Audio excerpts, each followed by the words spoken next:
Thank you. Please sit down.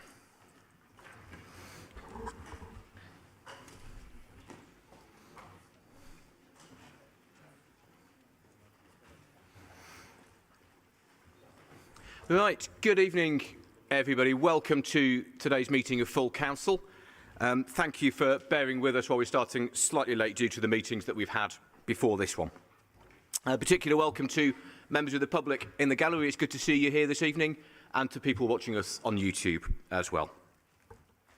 For those of us who are here in person, we'll just start as normal with the safety precautions. We're not expecting any form of evacuation today, so if alarms do go off, please leave the chamber through your nearest exit, and we congregate out on College Green in front of the cathedral. Item 2 on the agenda is apologies for absence. Excuse me. I've received apologies from Councillors Ali, Bartle, Clark, Cole, English, Hartley. Oh, I do. I apologise. Oh, sorry. Okay. Where did we get to? Hathaway, Macquarie, Renard and Cheney. Are there any other apologies from the floor, or indeed any apologies I've read out that shouldn't have been? No. Excellent. Thank you for that. Agenda item 3 is declarations of interest. So can I ask, please, whether any councillors have any interest to declare regarding any items on today's agenda? No. Good. Okay. We move then to agenda item 4, Lord Mayor's business. Now, unusually, I've accepted a request under Lord Mayor's business for the Mayor to speak to us regarding the scheme for supporting Ukrainian refugees. And I just want to be clear to everybody, it's not usual that we do this under Lord Mayor's business, but given the importance and urgency of this issue, I've agreed to it. I just want to make clear, and I know the Mayor is fully understands this, but for everybody else's benefit, that this is not a political debate. That will come later. This is about providing information to members of council and indeed members of the public about what the council is doing to help and what we can all do to help. Mayor Rees. Thank you, Lord Mayor. So we would just wanted to take the opportunity, the platform of the full council, just to share the development of the scheme. And we had correspondence overnight from Secretary of State, and Mike's been talking with DLUP throughout the day as well. So what we have is set up a new sponsorship scheme called Homes for Ukraine, which allows Ukrainians and immediate family members with no family ties to be sponsored by individuals who can offer them home. The web address for the scheme for people who want to register is www.gov.uk/homes-for-Ukraine. Now, nationally, there have been over 100,000 offers in under 24 hours. And we're inviting Bristol residents who have friends and family in Ukraine who they'd like to sponsor to come to Bristol to get in touch with our resettlement team. And our email, which we'll put on the website, is bristolrefugeeteam@bristol.gov.uk. We also welcome any individuals or organisations who can offer practical support in neighbourhoods to get in touch, particularly those with Ukrainian, Russian or Polish language skills, to help us coordinate, support and welcome new residents arriving in the city. And we've heard today about the work already going on in Bristol to support people in overseas, but also just talking to Councillor Galandris at the break as well, people supporting people here, and obviously Councillor Massey's been on the forefront of that too. So those who come under the scheme will be able to live and work in the UK for up to 3 years and access benefits, healthcare, employment and other support. The visa application route goes live on Friday the 18th of March. Sponsors need to have at least 6 months leave to remain within the UK. In the first phase, people will need to have a named person who they wish to sponsor. Sponsors need to provide accommodation for a minimum of 6 months and are eligible for an optional thank you payment of £350 per month for up to 12 months. There is no cap on places. In terms of local authority resourcing, we'll be receiving £10,500 per person with an additional top-up for child education. There will be security checks of hosts and safeguarding, which the local authorities are responsible for. We are awaiting further details about the scheme. And just to assure, councillors will know, but to assure the city, we have a lot of experience of this work as a proud city of sanctuary. As a city council, we've resettled 380 people from the Middle East and North Africa before COVID. Since April 21, after transport options lifted, we've resettled 30 people through the UK resettlement scheme, and we will resettle another 6 families before the end of April. The families include people with high medical needs and people who were persecuted because they're from minority ethnic or religious groups in their home country. Since the Afghan crisis in the summer of 2021, we've supported 303 Afghans in temporary accommodation in Bristol and have provided move-on, settled accommodation and private rental sector housing to 105 Afghans. We know that Bristolians have stepped up to these appeals in the past and will respond to this one too. I think that our whole ethos and our values in the city mean that we will be a city of hope and a home to those needing hope and a home. Thanks.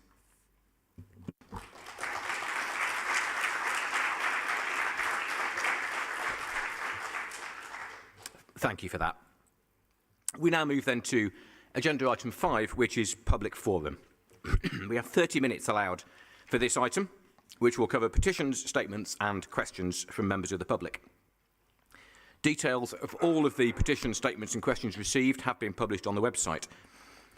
And I will call on those who have indicated that they intend to be here today and speak before turning to anybody else if we have time. Starting with petitions, we've received 1 public forum petition for this meeting, which should be being displayed on the screen. There it is.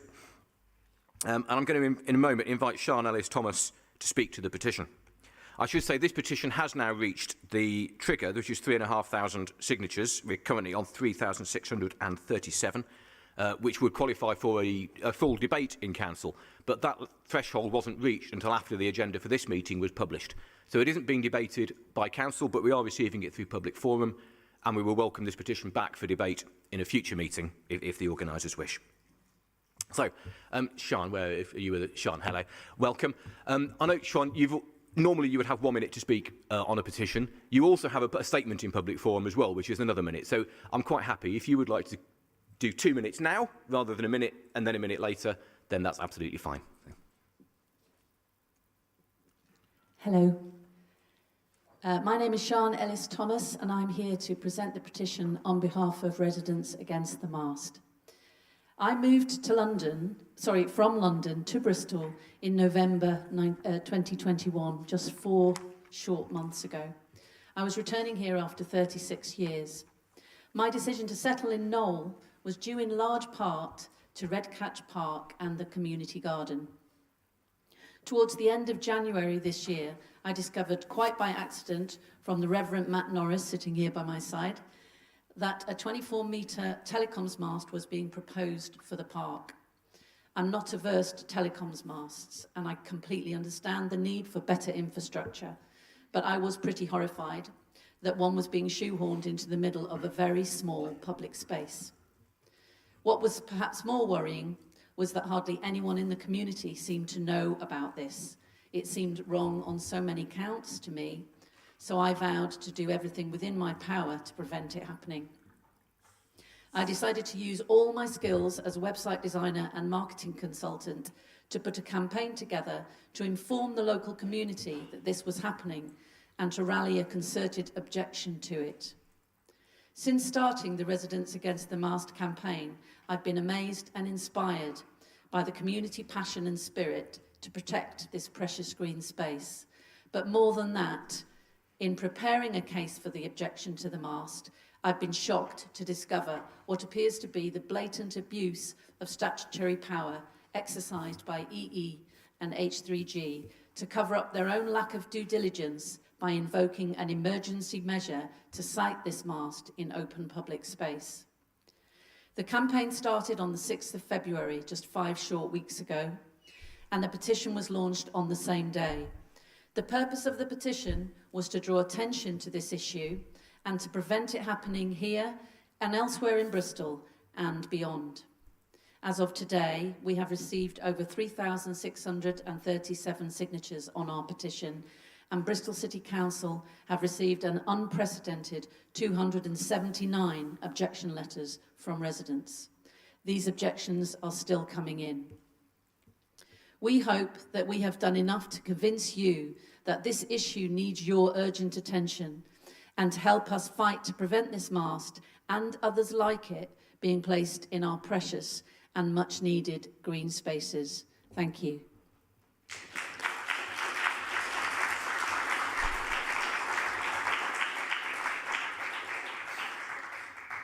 Thank you very much, Sian. We will now turn to public statements. We've received 160 statements for this meeting. There's a list on the screen and they have all been published with the papers for this meeting. Of those, 6 people have told us they intend to be here today to speak, so we will go through those 6 first. I'll invite each person to speak for 1 minute.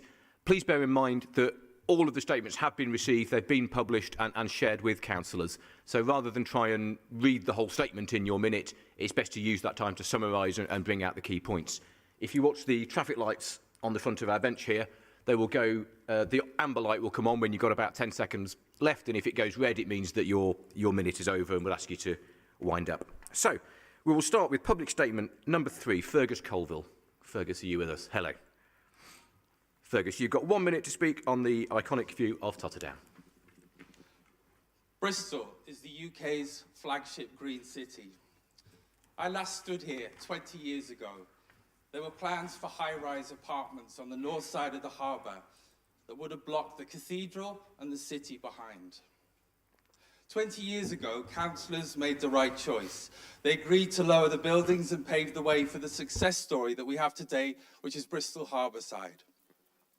Now, councillors, once again, consider plans that could radically and permanently change our city. The Mead Street proposal for 11-storey buildings will this time block out views of Totterdown's iconic row of coloured houses. If you don't know what they look like, there's a portrait of them just outside this building. If Bristol accepts green plaudits, now more than ever, it should be leaders in sustainable development. High-rise is not sustainable, nor does it create good communities. There are many alternatives to meet our housing needs. Councillors, please choose one of them.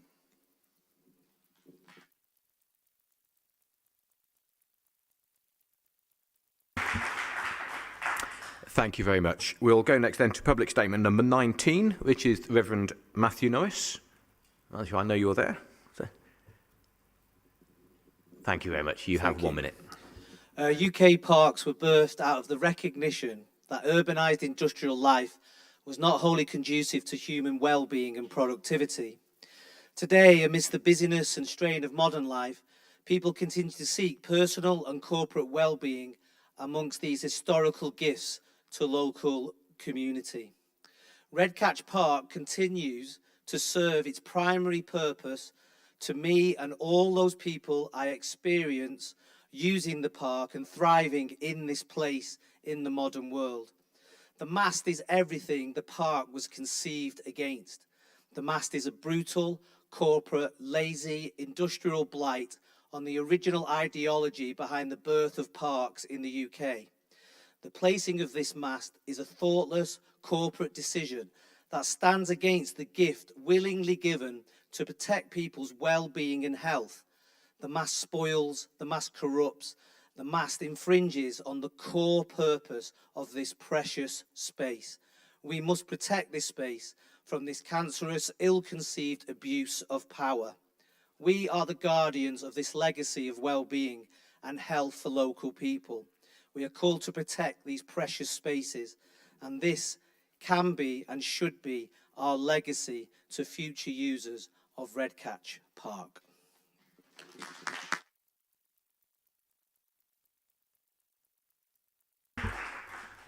Thank you very much. We'll go then to public statement number 25, Miranda Walker. Miranda, are you with us? Hello. Miranda, you have 1 minute to speak to us.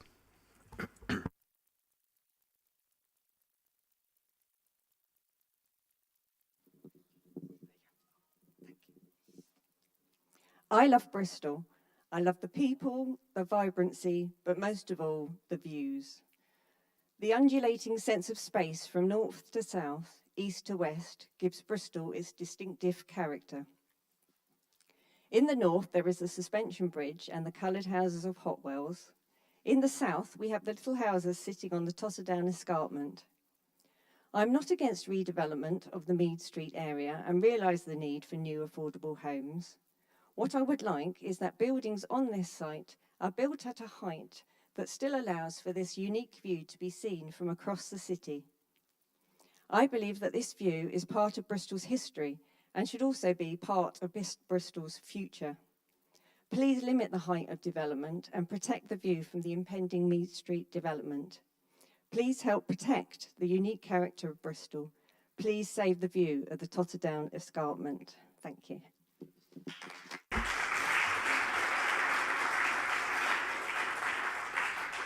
Thank you very much. The next statement is public statement number 74, which is Elspeth Crowley. Elspeth, are you with us? Oh, hi, Elspeth. You have 1 minute to speak to us. Thank you. Thank you.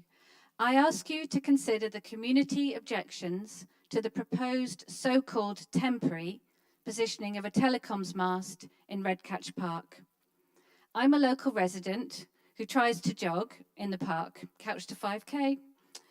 It's been a joy to observe the phenomenal development of the Redcatch Community Garden. Everyone says it, there's precious little green space in this part of the city. The proposed dimensions of the footprint, surrounding wall, and the height of the mast itself would ruin this community treasure. In the spirit of transparency, have other alternatives been fully explored? Is it possible that profit margins in the private sector have more clout than public well-being? Bristol saved Arnesvale Cemetery, let's not forget that.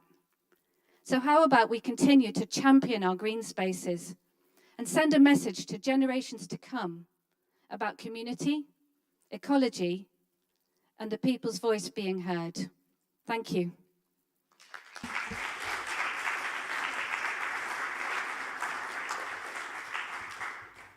Thank you very much. The next statement is public statement number 89 from Leslie Powell.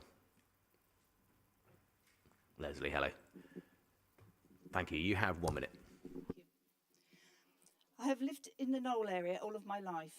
I volunteer at the Redcatch Community Garden and I'm a board director with a passion to support the continued growth of the amazing space that it has become. The park is a special place which embodies the unique community spirit we have in Knoll. It is, however, compact relative to some other spaces within Bristol. Therefore, any construction, such as the one proposed, without screening and a noisy generator, will totally dominate the setting, overpowering the beautiful trees and overshadowing the most adjacent buildings. This large and inappropriate construction will present a very negative feature and will impact significantly on the ambience, peace and visual amenity of the area. We cannot and will not allow ourselves to be subjected to this monstrosity as a result of an inadequate planning by EE and H3G.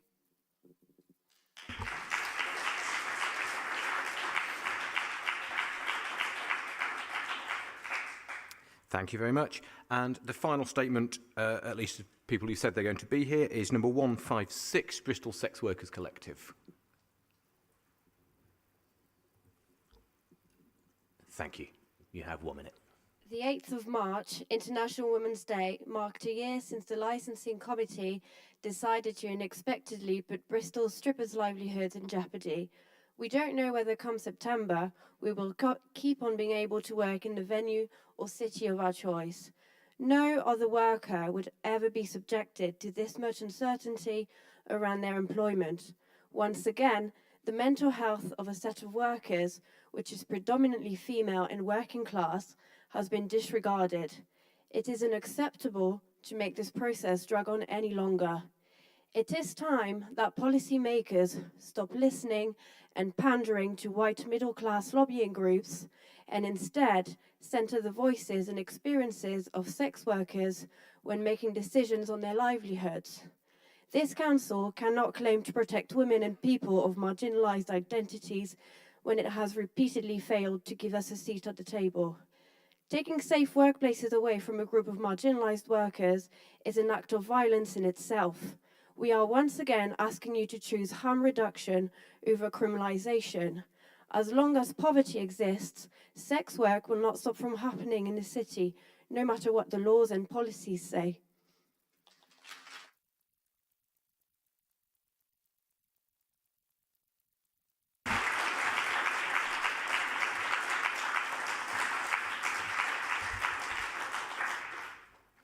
Thank you very much. We're now going to turn to public questions. We're going to try and get through as many as possible in the order that they've been submitted. Although where we've got multiple questions on the same subject, I will skip around a little bit to try and cover as many subjects as we can in the time that we've got.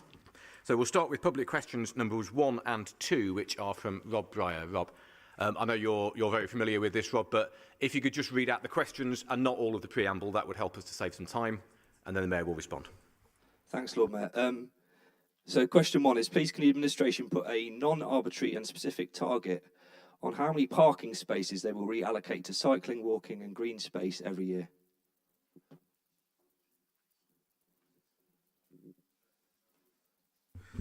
No, we're not going to do that within the framework you said. It's nice to see. I don't think I've heard your voice before, Rob, so it's nice to actually hear it. I know you're on social media, but it's nice to see you in real life. So we're not going to do it in the framework you've set. You know, we have taken recommendations from the Citizens Assembly, and we'll take those into account. But you know, we want to be very just in terms of careful about the way we go about setting hard targets like that, because we're trying to anticipate unintended consequences, you know, alongside those outcomes. Thank you. So, Rob, you're entitled to a supplementary, a follow-up to your first question, or you can move on to your second one. So how does that relate to the way that these other cities that I've listed in the question have managed to do that? Like, what's stopping us as a city from setting some ambitious targets around this? Because we need to get more space given over to other forms of transport. You know this, like that's, you know, part of what you want to say. So how do we get there if we can't set a target? Like, what's the way to do it if we can't set a target? So you're mistaken. So I would say, one is you've cited a number of cities, Amsterdam, Oslo, Milan, Copenhagen. Obviously, none of those are British cities.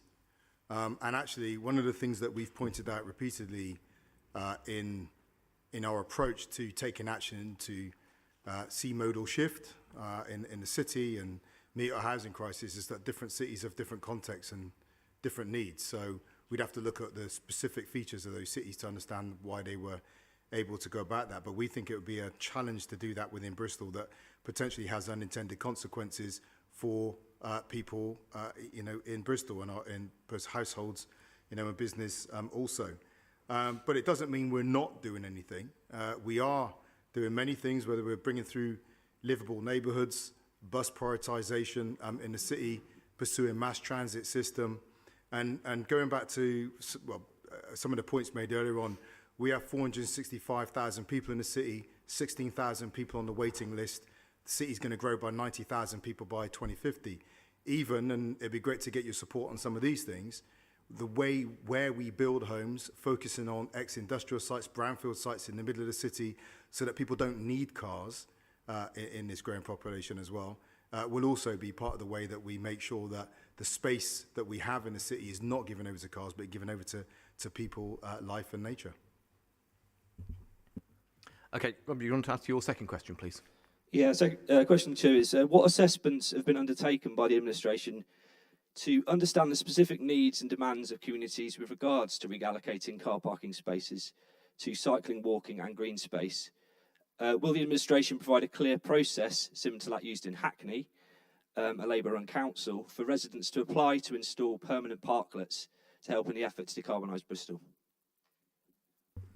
Well, this is part of the way we run the city all the time. But again, it's not fixating on a single issue amongst the 1,022 issues that we have to deliver within the city. Simply taking away parking spaces may be emotionally gratifying, but actually, in and of itself, it may not solve the challenge you hope to be solving. What it may just do is make life incredibly difficult for certain households and businesses within the city. And we have to be very careful about that. When we put the street space scheme in, for example, within the city, we had to work incredibly hard to make sure that we weren't disadvantaging retailers in the city at a time when retail was under incredible pressure from COVID as well. And we don't want to put people out of business. We don't want to lose those jobs. We need to support a just transition through the changes we have to go through. So we're constantly reviewing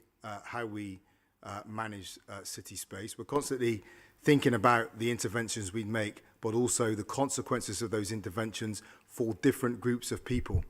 And we have to remember that people live in Bristol differently. They don't all live your lifestyle or my lifestyle. So we have to take that into account. Otherwise, we have we can end up with a very bad situation for lots of people. Okay, so my supplementary is around the fact that I asked specific questions, you've not really answered them. The clear process that I'm asking for is only similar to what we have for like play streets. So we have a system where you can apply for a temporary play street order and close a street. Why can we not set up a similar system for something like a parklet, which gives good green space? You know, it helps communities connect with each other. It gives them a space within their street, which could have pretty poor access to green space. It gives them a space that they can actually use and meet each other and reconnect after COVID. So how can we set up a process for that? Is that not possible? So, I mean, I have answered the question. The point is you don't like the answer, and that's fine, but I think there's a subtle but significant difference between those two positions. So it's perfectly okay, and we've said this from the beginning, for councillors to come forward. We have had councillors from your own party, although I don't know if you're still anymore, come forward with proposals to pedestrianise roads in their wards, and where it's made sense and where we take those parking spaces away and work with businesses, then we've done so. So it's perfectly possible for people to organise locally and come, and make the case, and we're open to that. But remember, Rob, as well, remember the level of conflict that was around St Mark's Road that you were involved in with local businesses as well. What we can't do is repeat that kind of approach where, a campaign comes in, rolls out a plan and alienates all the local businesses, and you end up with a conflict that had some very unfortunate dynamics to it.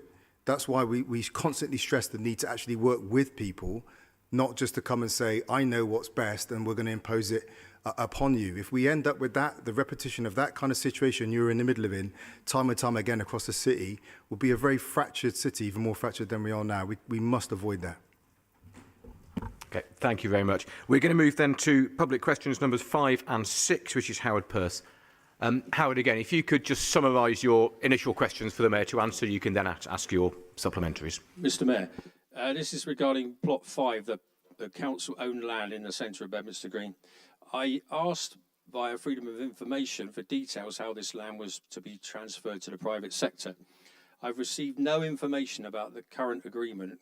Could you let me know how the developer was chosen, what procurement or equivalent competitive process was used to ensure best value was obtained to this City of Bristol and this transfer of land to the private sector? Currently, offshore registered Dandara, how state aid regulations have been adhered to? So, yeah, I'm sorry if you received a letter that didn't get to the nub of what you were asking. I would say it maybe sometimes there are questions they can't answer for legal reasons. But anyway, I won't get into that because I'm not 100% sure. But look, the current agreement is the original development agreement entered into with Urbis Living in September 2017. The agreement was then subsequently novated as permitted in the development agreement to Dandara in February 2018 and is still in place today. So as part of the novation process, Urbis Living provided evidence of Dandara's financial position, demonstrating its ability to perform the obligations of the development agreement. This evidence was reviewed by Bristol City Council officers, and the novation was approved by senior officers. Since this date, there has been some amendments to the red line boundary to remove non-Bristol City Council land, and some of the long stop dates have been extended, but no other changes have occurred. So the Council, we have included a series of conditions within the development agreement which must be met before the land is disposed of, including 30% affordable housing, and there is also an overage clause to ensure best consideration is achieved in accordance with Section 123, (2), Local Government Act 1972. we can send that to you in writing as well. Yes, if you could, please, yes. Thank you. So, Sure. Howard, you're entitled to ask a supplementary question to that one, or you can move on to your second question. It's up to I'll you. wait till I see that information, but I still... Anyway, we'll move on. Yeah, the treatment of Plot 5. Now, Plot 5, the council-owned land, is key to the development. It's right in the centre of this. I have grave concerns about the current proposal. Why have the Mayor and his office not looked at other options or sought proposals for the site that could better utilise this, use that area, probably provide more social housing and safeguard employment and promote health and well-being of community? The current one is very, very dense and overpowering. So we as a council are in a contractual agreement with Dandara through the development agreement to bring forward the redevelopment of Plot 5, and therefore we're not in a position to seek proposals from other developers for the site. The proposals for Plot 5, currently under consideration by the local planning authority, include policy compliant 30% affordable housing and incorporate proposals for the River Malago restoration project, which will improve flood storage capacity and increase biodiversity along the culverted river. Am I on? Actually, I'm sorry to disagree with you, but the Memorandum of Understanding with Urbis was not a legally binding agreement. Unless that's been changed, when you told me it hasn't, then it is not legally binding. The council can break that at any time, and you could look at other options for that. I was told that by Paul Smith. Okay, well, that's not our view, but we'd be happy to... Well, it's the case. Okay. I've had legal information, and it's not legally binding. Okay, Howard, Well, you're entitled to ask a supplementary question, but then we need to hear the answer. We'd be happy to receive your legal advice on that, but we would obviously have to check that with our own legal team, and we would then, having paid for that legal team and trust them over the years, we would go with the advice of our legal team. But we're more than happy to hear your view on the kind of our legal position. Okay. Thank you. We're going to move then to public question number 10, which is Matt Gibbs. Matt, are you with us? Hi. So, Matt, you've asked one question on the extension of Southmead RPZ. Please just summarise your question to the Mayor and then you can ask a follow-up. Yeah, thank you, Lord Mayor. I was delighted, or to quote the Alderman's speech, joyous to read that the Council's recent budget allocates more resources for RPZs across Bristol, and I've taken the opportunity to resubmit the timeline of locally led RPZ activity in BS3 since 2018. During the May election, both Green and Labour candidates campaigned on the basis of extending RPZ in Southville. And may I ask the Mayor and team if they will please use this new budget allocation to work with local councillors to prioritise the extension of Southville's existing RPZ and consider new zones in BS3 where the evidence shows there is demand. Thank you for your time.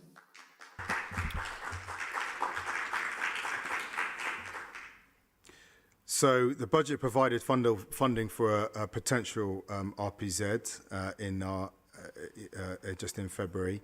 What I'd say, there's a couple of qualifiers for that for us. One is where it's shown, and we believe that a parking zone would make a technical difference to parking and traffic flow. And as we've said since 2016, where there'd be overwhelming support. What we don't want to do is get caught up in a situation, believe the council was in before, was making a decision in a room in here and then rolling it out across communities without any real engagement. What we also are very keen to understand is the unintended consequences, as an issue I have to deal with all the time, and what would happen to the surrounding areas, as a result of implementation of extension of an RPZ.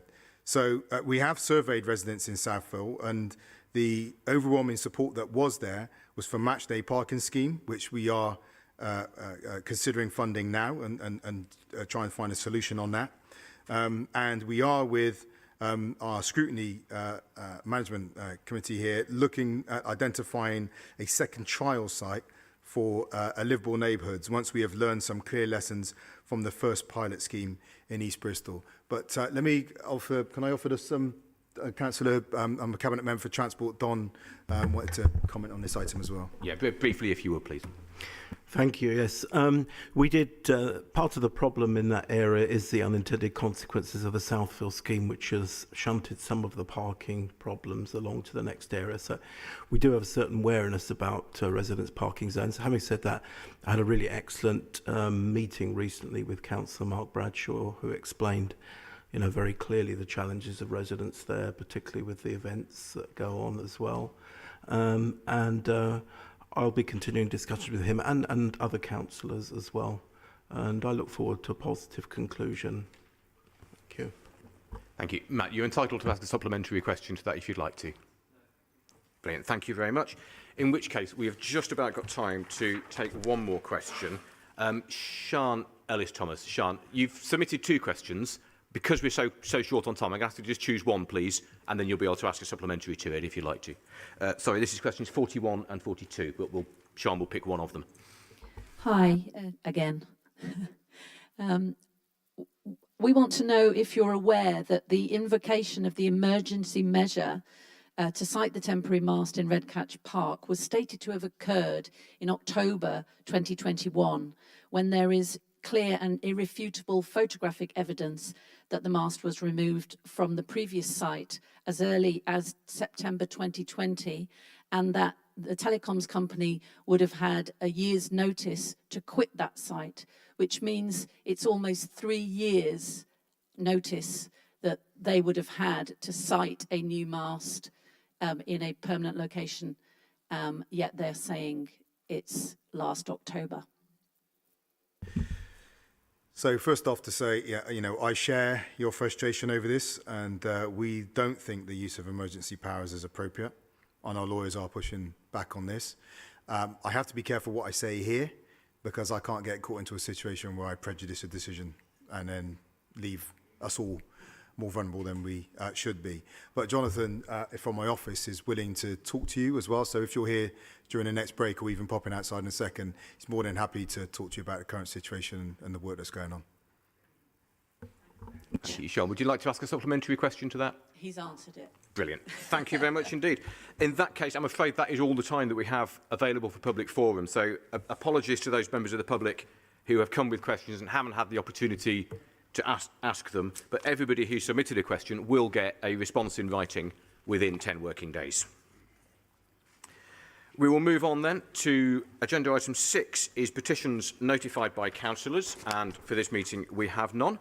So we move straight to agenda item 7, which is the Council's pay policy statement for the period 1st of April 2022 to 31st of March 2023. The report, which has been published, recommends approval of the pay policy statement for the period outlined, and I will call Councillor Y as chair of the HR committee to move the report. Councillor Y, you Thank have 3 you very minutes. much, Lord Mayor. I will be brief because hopefully you've read it. The policy sets out the Council's approach to setting pay and conditions for its directly employed workforce. The policy is really important because it commits the Council to pay a reasonable wage to our lowest paid employees. The Council became an accredited living wage employer in November 2018, and my colleagues just wanted me to point out that followed a Green Party motion, but I'll move on. As part of that commitment, we will be increasing our lowest hourly rate to £9.90 per hour, an increase of 40p per hour with effect the 1st of April 2022. You will see 2 changes in the report from the previous versions. The first reflects that the Council strives to maintain a fair ratio between its highest and lowest paid employees. As of December the 31st, 2021, the pay ratio was 1 to 9.36. Bristol actually has the lowest highest to lowest earners ratio in comparison with other core cities. The pay policy statement has a new provision which reflects the current position and holds us to include the to hold that ratio at a 1 to 10 ratio. And this can only be changed by HR committee recommending to full council. The other change is linking the pay of the chief executive to national pay bargaining and uplift, which we believe is a prudent measure that puts us in line with other employers and has been recommended from a legal and governance point of view. This updated policy was agreed at HR committee on the 17th of February. However, I've subsequently understood that my colleague, Councillor Eddy, who was unable to attend the meeting, actually has a couple of misgivings, mainly around the fact that the 1-to-10 ratio does not include interim staff members. I think efforts have been made to reduce the use of interims, and whilst I think he makes an entirely reasonable point, and something we should look at, as we should only use interims as a last resort, this is outside the scope of the statement, which I would recommend you to support. And apologies for my failing voice, everyone.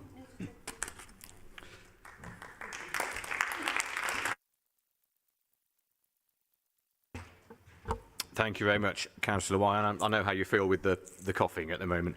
I'll now call Councillor Pearce as Vice Chair of the HR Committee to second the report. Thank you, my Lord Mayor. It occurs to me that this may be the last time that I get to speak under your chairmanship. Unless, of course, the roof caves in and I have to do something later. You never know. It's been an honour and a privilege to have served under your chairmanship. And I say that on behalf of my group, and I trust other members across the floor. Thank you very much for your service during what has been a very difficult time. And he's one of yours. I'm being nice to one of yours. I'm sure that will change later, Councillor. You never know, you No, know. he's not speaking anymore. Oh, even better. So, that wasn't nicely me. done.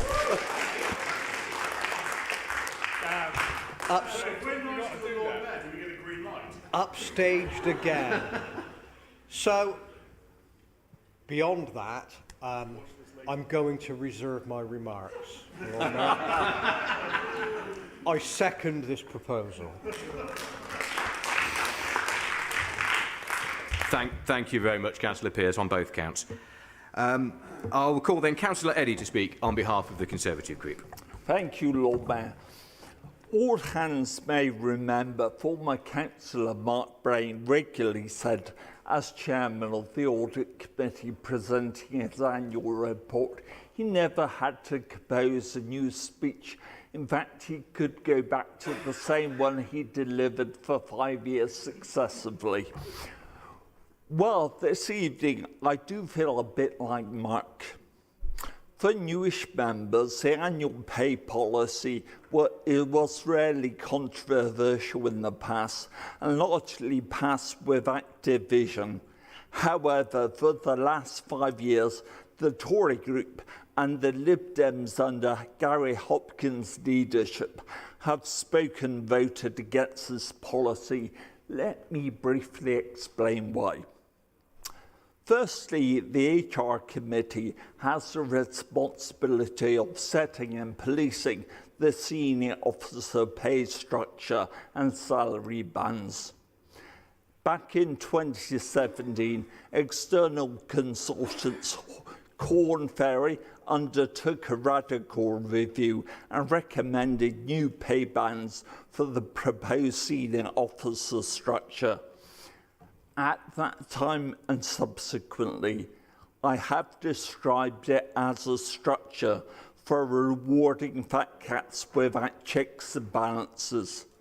Most importantly, without effective performance assessments. And that's a view that cross-party HR members historically have actually supported. That remains my judgment, and Tory councillors this evening will again not be endorsing the flagrantly unfair pay structure. Secondly, the Labour administration's pay policy places great emphasis on the claim that top managers receive no more than 10 times the salary of the lowest paid staff. But this claim is utterly bogus, as even the chairman of the committee, Councillor White, has to concede. As he has acknowledged, it ignores completely the inflationary pay of interim directors and managers who are paid huge sums outside the pay scale of permanent staff. So Conservative councillors, my Lord Mayor, will be voting against this flagrantly unfair and untruthful pay policy statement tonight.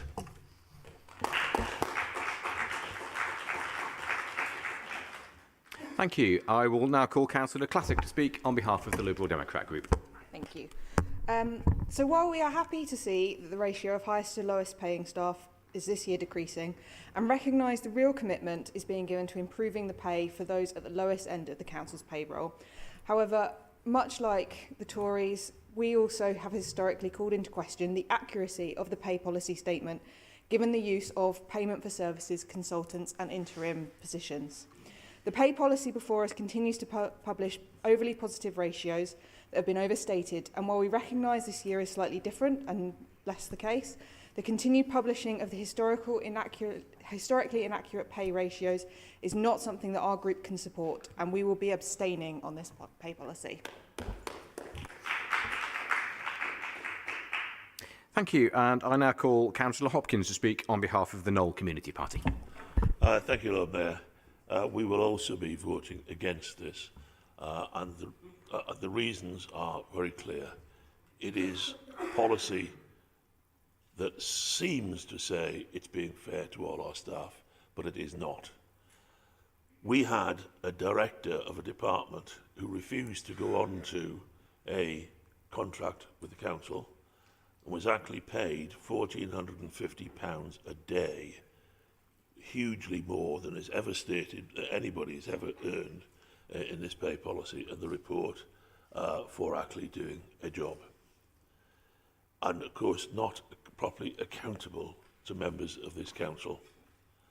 That person, after a lot of lobbying from the HR committee, moved from that position and was actually involved in the recruitment of his replacement, which I find rather strange. The replacement, we were then told that that person had left this authority. The replacement then recruited him in return, and he continued to work for this authority at the same rate of pay as a consultant. That's what's wrong with the way that employment happens in this authority. And that's an extreme example, but there are others. We do not look after our frontline staff in the way that we should. And if you sat and listened to the unions, as we have done on a number of occasions in HR committee, you will know the different way that their basic frontline staff are treated and the way that senior managers in this council are actually treated. And that's why we'll be voting against this policy.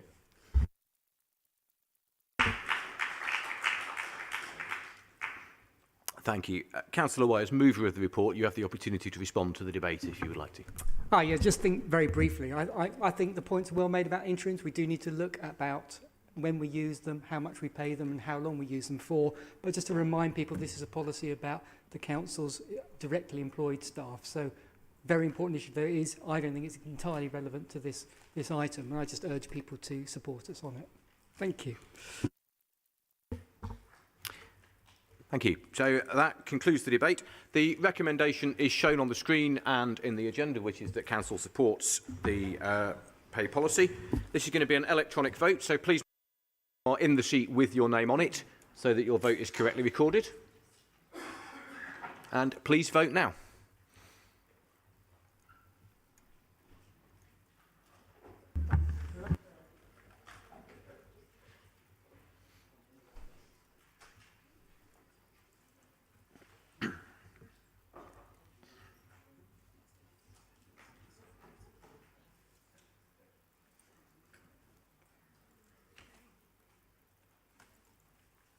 So you can see the result there. We have 39 votes for, 15 against and 3 abstentions. So the motion is carried.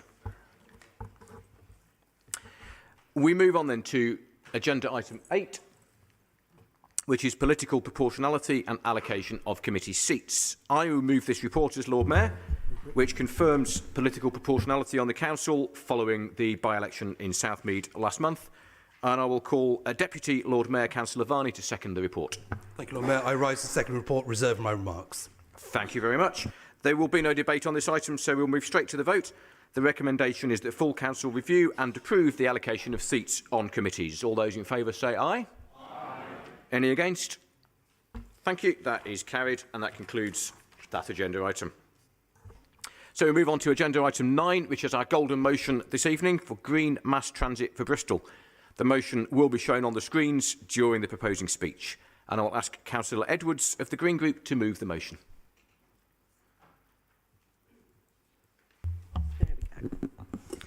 Thank you, Lord Mayor.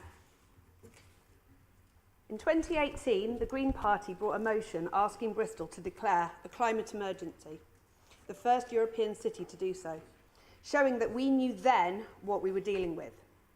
Now, only 4 years later, the latest Intergovernmental Panel on Climate Change report shows that we're no longer just trying to stop climate change from happening, but that it is increasingly likely that we will have to adapt to its actual effects. The IPCC report specifically mentions the need for low-lying coastal cities to prepare their infrastructure for these eventualities. We're aware of the problem and are ready for some bold action on transport. Action that not only recognises that we are in a climate emergency, but helps future-proof a growing Bristol against its effects.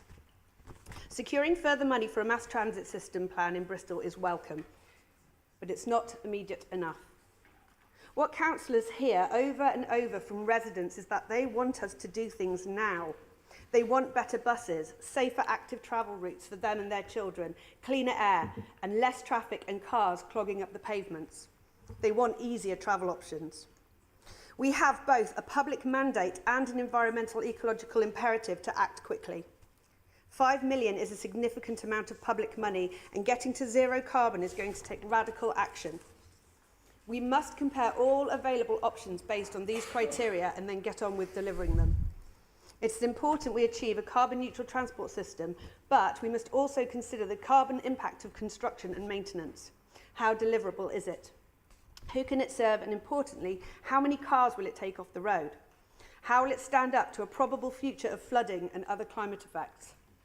In the last 2 years, we've seen extensive flooding in underground transport systems around the world, New York, Hong Kong, and even London. We need to take these possibilities seriously. We know the Mayor's long-term vision includes tunnels. I personally love the idea of trams, but finding out what is best for Bristol right now is not about one person's vision. It's about what can be delivered as soon as possible in this climate emergency.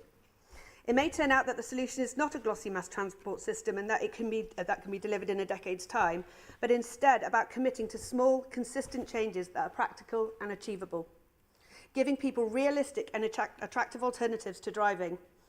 We need an achievable plan based on clear criteria which we can start as soon as possible. Other cities around the UK are doing great things. Many European cities are years ahead of us in mass transit and in active travel infrastructure. Bristol is a city of bold ideas and innovation, so please vote for this motion to make sure we get this crucial step towards carbon-neutral transport right now.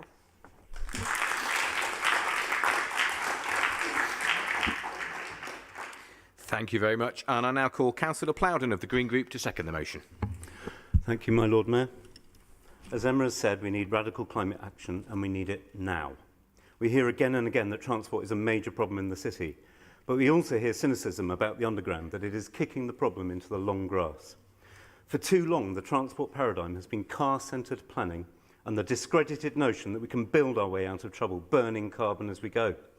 The proposals for an underground could be just a green-tinged version of this paradigm, tunnelling under the traffic jams without tackling the problem at its heart, car dependency. Do nothing is not an option. So we need to make sure that we have an appraisal that assesses the feasibility of a potent mix of tried and tested solutions, carrot and stick. The real solution could be staring us in the face. Buses, walking and cycling are already a mass transit system for just about half of commuting journeys. Let's set targets to double them and green the bus fleet. Let's use our existing network in a smart and modern way to reallocate road space at pace to our existing transport. That might be enough to create the space for a new mass transit solution, if it's still needed. People will say this approach lacks ambition. I think the reverse is true. I say that current plans for 2 livable neighbourhoods, 1 bus corridor and a handful of school streets is not ambitious. I say that long-awaited clean air zone, 40 million to replace dirty cars with slightly less dirty cars, and an apologetic assurance it will be all over soon is not ambitious. Let's keep it going. It may even help to pay for a mass transit system. Let's put together and assess a potent mix of sweating our existing assets with some other options. What about bus franchising? Last week's High Court judgment in Manchester gives cities across the country the green light to reimagine our mass transit systems. What about parking controls and the progressive removal of parking recommended by the Citizens' Assembly? Simple, but effective. There is the odd pinch point in Bristol, as with all cities. How we deal with these pinch points says a lot about our real priorities as a city.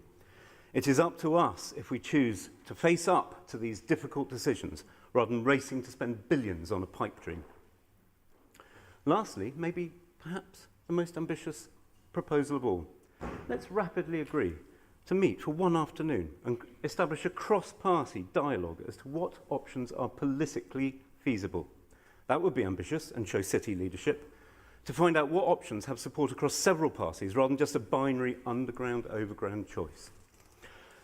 So my challenge is to build some common cause, to make sure that we appraise a holistic range of options. Let's make sure that we make the right decisions for the whole of the city.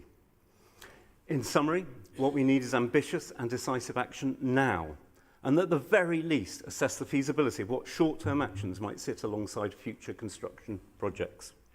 What we need is something more sophisticated than promises for a far-off future which could cost the earth, but in the short term promises only traffic jam today and traffic jam tomorrow. Thank you, my Lord Mayor.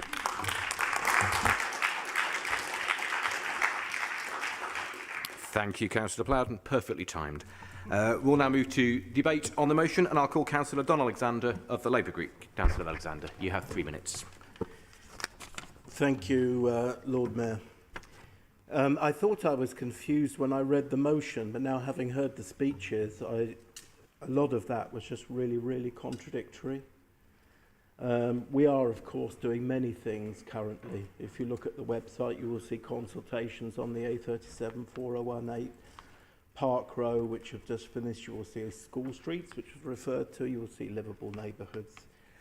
You will see many, many more things. So a lot is happening at the moment. As regards mass transit, we have reservations about this motion because it's confused and some of it is deliberately misleading. There's never been a binary choice between overground and underground. That's just playing political games. A lot of the information that the writer of the motion would have needed to write this properly is available on the Bristol City Council website and has been for a long time, and I'll quote from it actually. It says here, there's never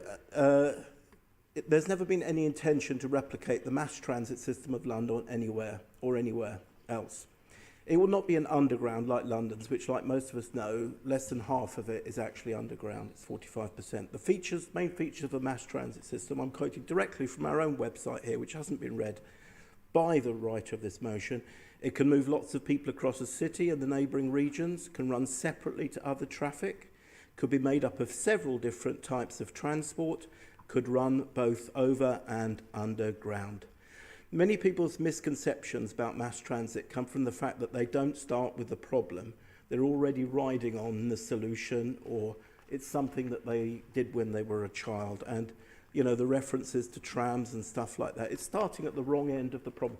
The problem is there are many, many people in our city who haven't got access to the social and economic and educational benefits of the centre of the city. And if we're going to address that, we have to address it with some radical and ambitious solutions. We are already doing that on some of our strategic corridors. We've just finished the consultation. We're just now reviewing the 10,000 comments we've had on that.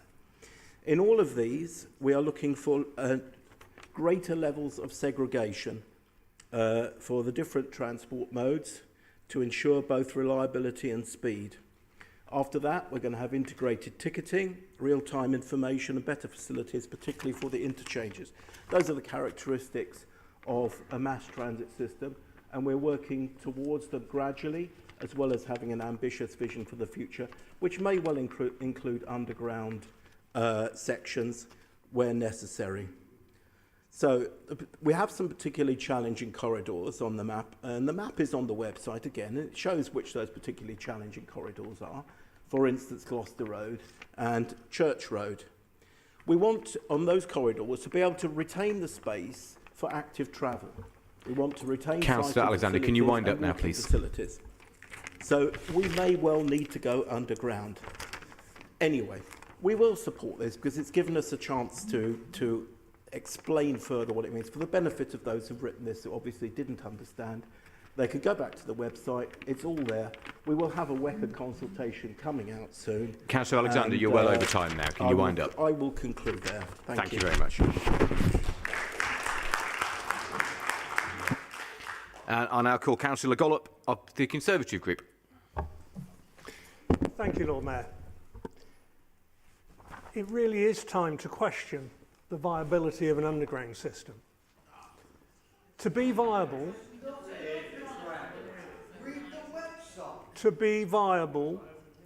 any mass transit system needs footfall and it needs to be accessible. But any proposal currently excludes those parts of Bristol that are at the top of hills, because those locations are too expensive to access for the underground tunnels.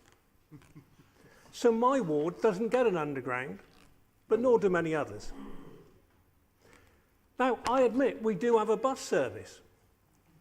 It's a really good bus service for able-bodied people who can walk, or those who happen to live on a bus route and want to get to somewhere on a bus route if they're not so mobile.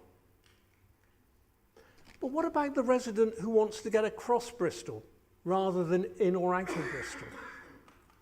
Now, just for example, Lord Mayor, an elderly resident who wants to go to a club in Westbury-on-Trim from Henleys. There's no regular, reliable bus service, direct. So that resident has to catch 2 buses going in opposite directions, taking up to an hour for a journey I could walk in 20 minutes. Will a mass transit system, as proposed, help that resident? No. Would a proper bus service help that resident? Yes. Will an underground help that resident? Will they be alive by the time that underground is built? Will I be alive? Yeah, will Henry be alive by the time that underground is built? What are we offered instead, Councillor Alexander? What we've been offered is a number 2 bus route consultation that will actually slow down the bus on its journey through my ward in North Bristol. My Lord Mayor, we don't need billions of foreign money. We need a transport strategy that is aiming for connectivity and accessibility. We don't need it in 20 years' time. We need it now or as soon as possible, whilst that elderly resident is still alive. This suburban railway needs to be working with a realistic timetable, including the Portishead line, which we haven't managed to deliver. We need a robust strategy for dealing with the thousands of homes going on Filton Airfield. Park and ride should be in place before homes are built. The city needs transport that works for the masses, not an underground mass transport system in 20+ years' time. My Lord Mayor, we don't all agree with everything that's been said by the proposer and seconder, but we will be supporting this motion because it's actually speaking the truth on the viability of mass transit as currently being proposed. Thank you, my Lord Mayor.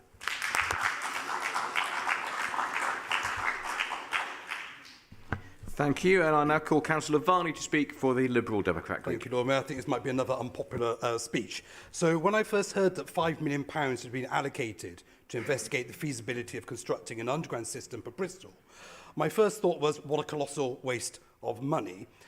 Then I considered it further, and I thought, what a colossal waste of money. As we all know, the proposal is completely unfeasible.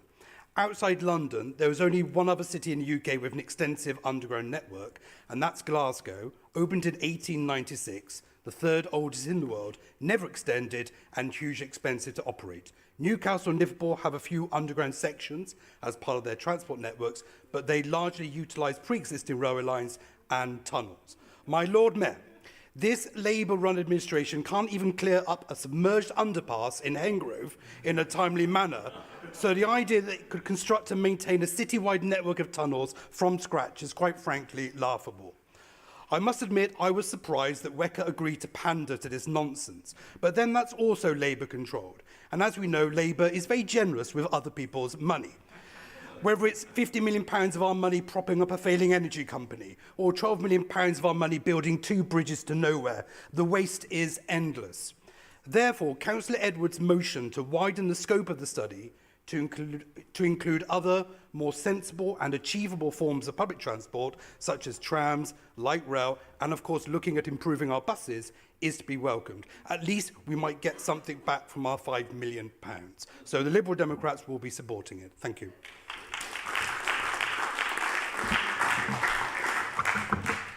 Thank you, and I now call Councillor Hopkins for the Knoll Community Party. Thank you, Lord Mayor. We will also be supporting the motion. We do have some concerns about money being spent on Ackley. Some of the answers are already known. It's just that the present administration are ignoring them. So we might be able to get away with spending a little bit less. I was a Transport Executive member before we got the mayor system. We made some very good progress in partnership with our councils roundabout. We actually attracted, in 1 year, more than a third of the national pot of money for investment in mass transit. At that time, that was the bus network. We worked and we got it, and it made a difference. We got that money partly because we delivered the Greater Bristol bus network a couple of years before. Without those 2 systems, this city would have completely ground to a halt by now. It would be completely and absolutely gridlocked. So they're not perfect, but they're massively important. I look at the record of delivery and planning from over the last 10 years where we've had the mayor system. And basically, what is there? Some pie in the sky about an underground system. You've only got to look where we are and where the Wills building is. How do you actually get an underground system to take people from here to there? And it's a very common journey. They would take longer to get up the escalators at the top of the hill than it would take to get from here to there. Utterly ludicrous. Ultra-light rail must be fully considered, in my view. I don't believe that trolley buses are the answer, but ultra-light rail, which might well have been adopted. We wanted to adopt this about 10 years ago, but the government at the time would not fund it. So we finished up with Metrobus.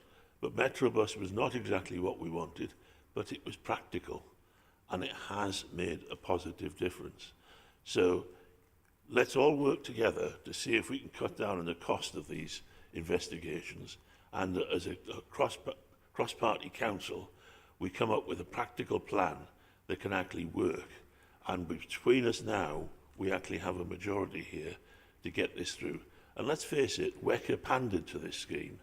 But I don't believe, if you listen to his words, that the Metro Mayor actually believes in a Bristol Underground.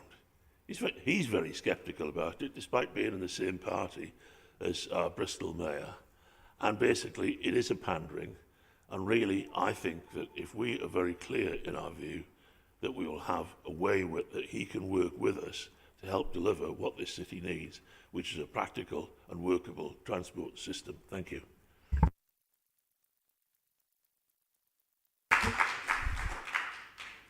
And I'll now call Councillor Hume to speak on behalf of the Labour Group. Thank you, and I'd like to thank you, Lord Mayor. I'd like to thank Councillor Edwards for bringing a motion that highlights the work that Labour is already doing in Bristol on transport. So the motion notes just how urgently we need to decarbonise our city's transport, and that we've got just 8 years to make a significant carbon reductions.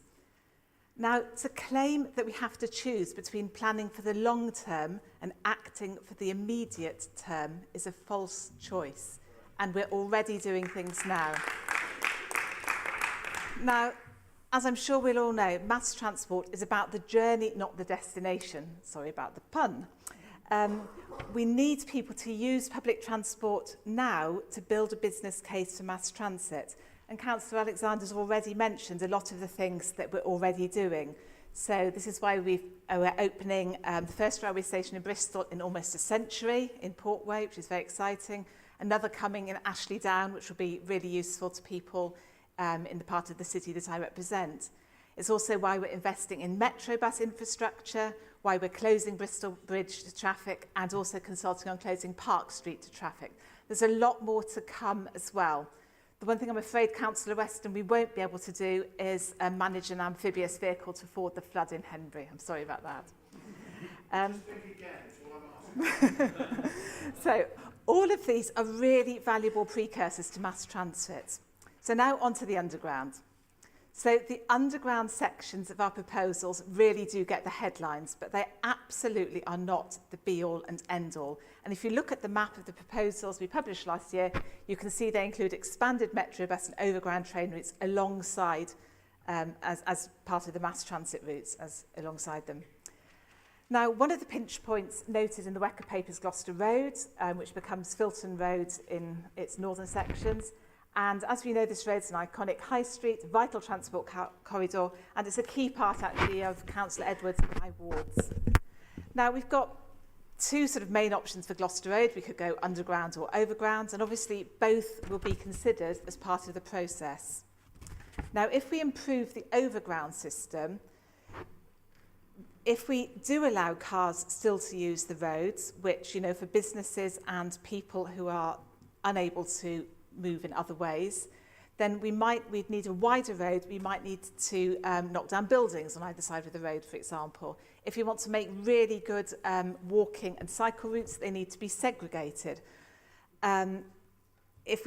So we need to really think about also what would happen to displaced traffic in an already congested neighbourhood.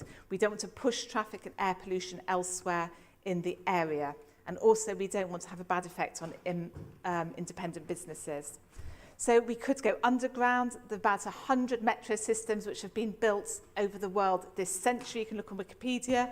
And what we really want to do is we want to recognise that there's a huge opportunity for making roads and transport infrastructure massively better for all in Bristol. So we need ambition alongside the smaller scale options that we're already doing. Thank you.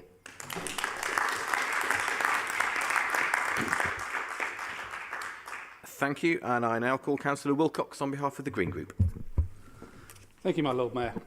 I rise to speak in support of this motion. I'd like to speak to this chamber about a similar mass transit project that runs both underground and overground, Crossrail, or Elizabeth Line, as it has been proudly rechristened. The Act of Parliament for building this much-needed capacity upgrade for London passed in April 2008, and this in turn was based on a study from 1989.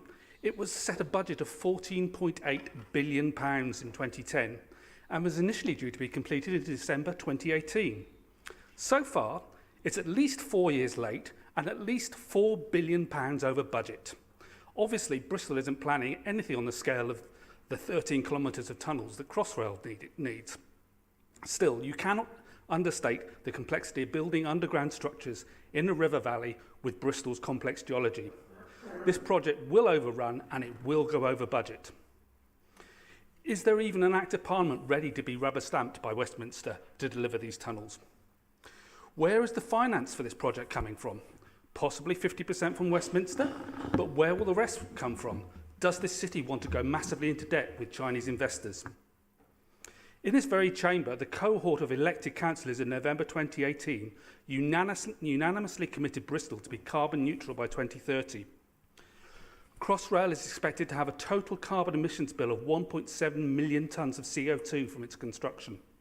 To put that into context, the carbon emission of Bristol airport flights, not the airport, because I know an airport is an airport, will be 1.2 million tonnes by 2026. Even if we could start digging tomorrow, we could be dumping massive amounts of CO2 into the atmosphere as part of the construction process, right at the time when we as a city have decided to be carbon neutral. Bristol needs to be investing in low-carbon travel alternatives that can be delivered in the next 4 years. A gradual approach simply does not cut it to meet our climate commitments. We must change the paradigm of private motor vehicle and haulage usage. It can pick from a whole gamut of transport methods and solutions, trams, trolley buses, zero and low emission buses, even a metrobus, a workplace parking levy, a congestion zone, e-scooters that are not funded by Russian oligarchs, and even active travel by cycling and walking. As I have already pointed out to this chamber in previous debates, the clock is ticking and we have to act sooner rather than later.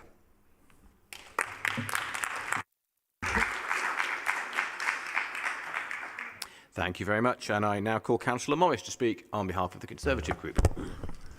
Thank you, my Lord Mayor. Here we are again. I've lived through too many suggestions, imaginations and non-starts to the perennial problem of Bristol's traffic woes. Here we are in 2022 with seemingly one of the worst public transport systems in the UK. What is the best way to move the city forward? We spent half tonight arguing whether it's overground or underground. Let's park that issue. It's a mass transit system. Let's work on that basis. You know,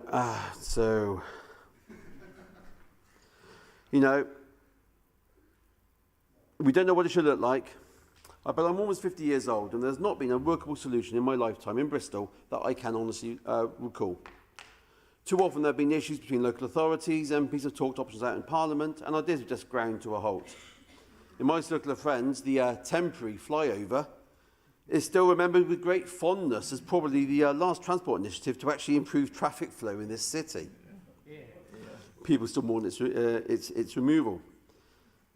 The implementation of St Philip's Causeway, which was instructed by central government due to the inability of local authorities to get their act together. And that happened roughly 40 years ago. No progress since. But we need to do something, and we need to get moving. We need to identify all potential options and do a cost-benefit analysis. In fact, I had hoped that this had already happened. And we must also start to engage our regional partners and neighbouring local authorities, as we don't, as a collective group, don't have a proud history of delivering transport solutions. But we must also face up to the fact that there is not one solution which will resolve the issues in Bristol. The suburbs are less likely to go into the central area. In the north, they're more likely to visit South Gloucestershire. In the south, residents would love to be able to get a bus to Keynsham without having to go into Temple Meads first. Sadly, this is but an aspiration at the moment. And where the money has been sent previously, it has had an unequal impact. £230 million on Metrobus has done nothing for vast areas of Bristol. The proposed new train stations will do nothing to help vast swathes of South Bristol. People are going to remain car dependent without realistic options and alternatives. To South Bristol residents, we have been cut off from the rest of the city, and the alternatives are just not there at the moment. Using the quality of life data, South East Bristol has the largest concentration of neighbouring wards, where the highest proportion of residents feel they cannot access the bus service. So in summary, any transport solution needs to benefit all parts of Bristol. And we all need to work together. We all need to work together to devise solutions that work for all and benefits all parts of the city and beyond. Thank you.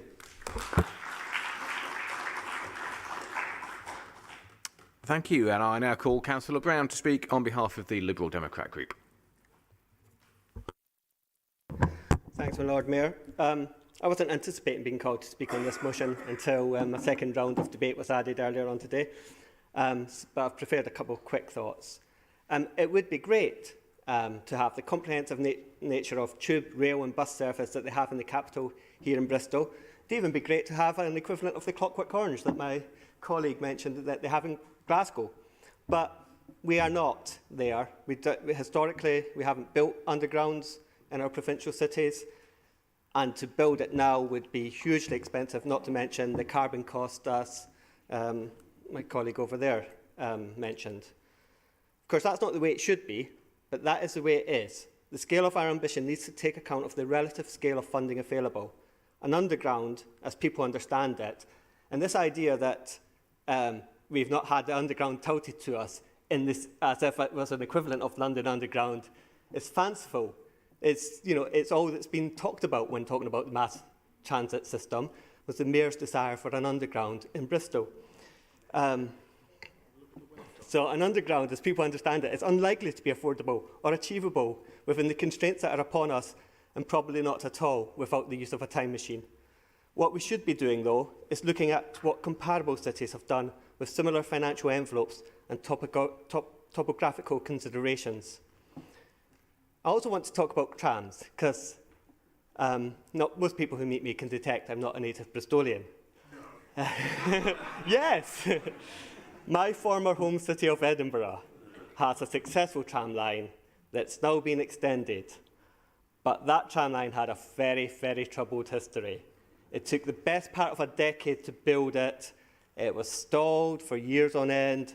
The streets were, all the infrastructure in the streets had to be repositioned. It took forever. And at times it looked like we'd never have a working tram system in Edinburgh. It looked like all that work would be wasted. So I would say that whatever route we go down, we need to ensure that we have a firm and deliverable plan. And that means a sensible and comprehensive feasibility study that explores all the options and takes into account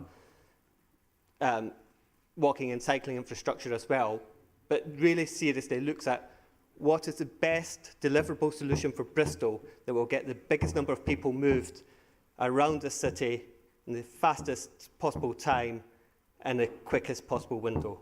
So we'll be supporting the motion.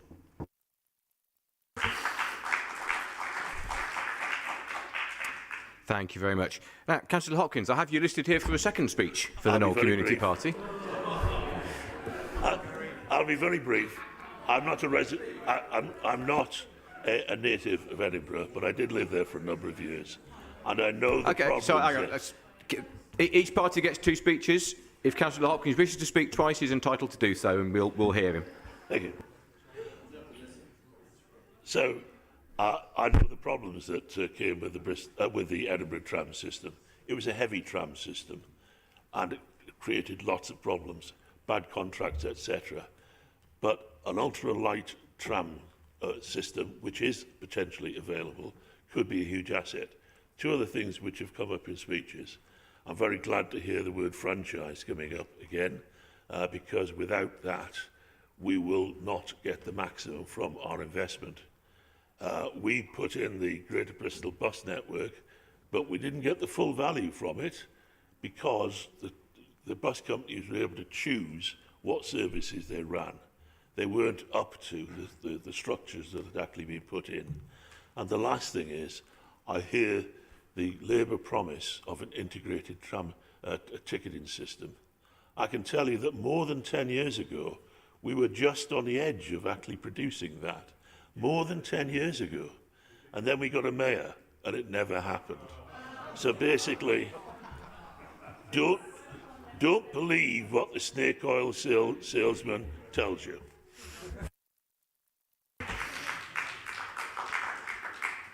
Thank you very much. Councillor Edwards, as mover of the motion, would you like to respond to the debate? Thank you. Yes, I would. I would like to address a couple of points. Firstly, Councillor Alexander said that he thought it was all very contradictory and confused.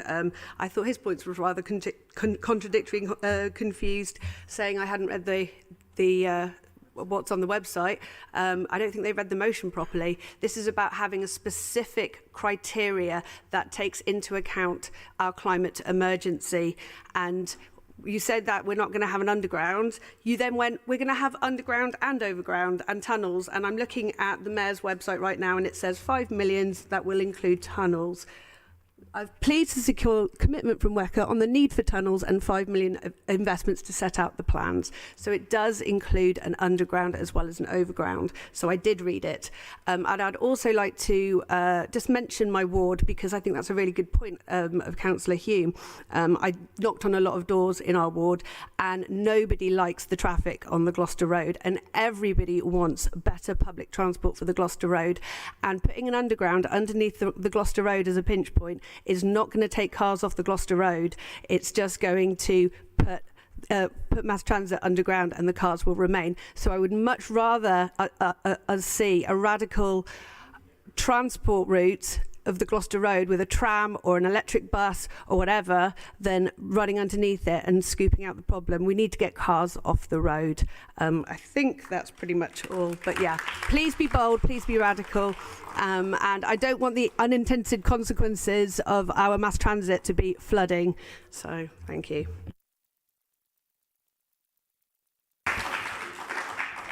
Thank you very much. Mayor Rees, would you like to respond to the debate? Sure. It reminds me of that ridiculous idea of putting a bridge across the gorge all those years ago, or flying passengers faster than the speed of sound.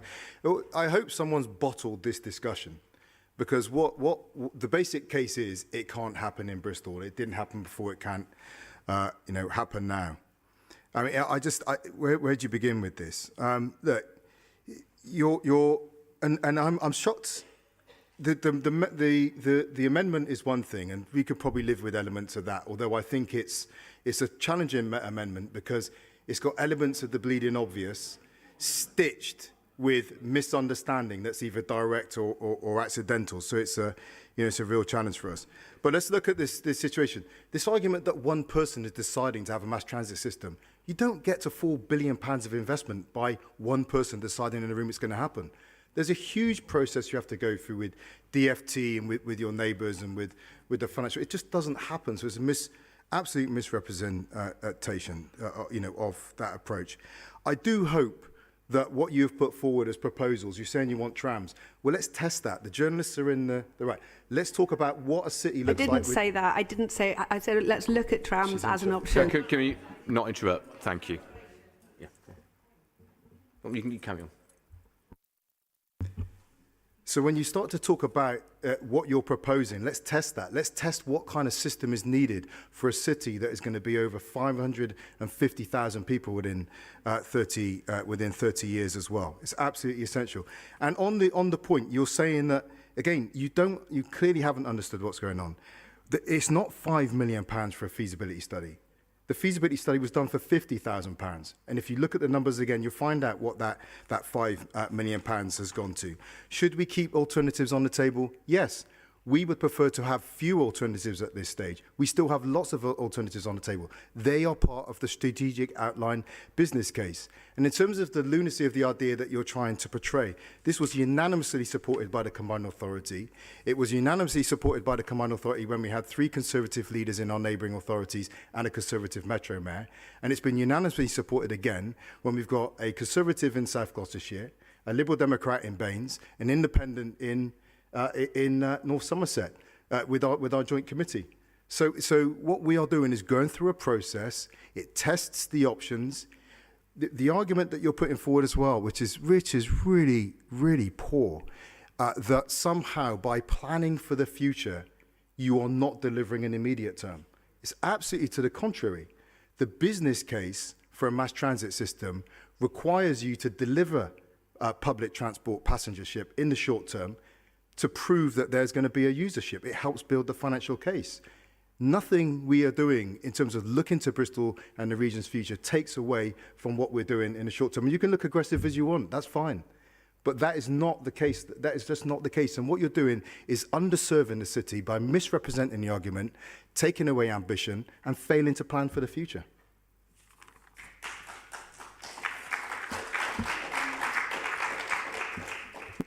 Thank you very much. We're now going to move to the vote on the motion.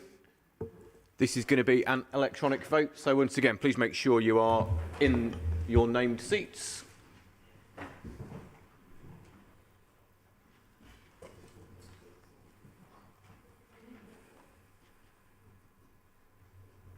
And please vote now.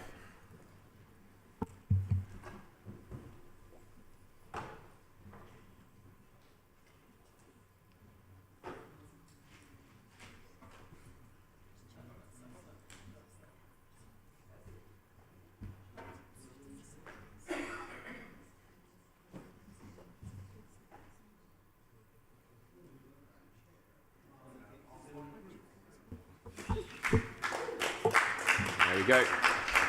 We have 57 votes for the motion with 1 abstention, which means that motion is carried.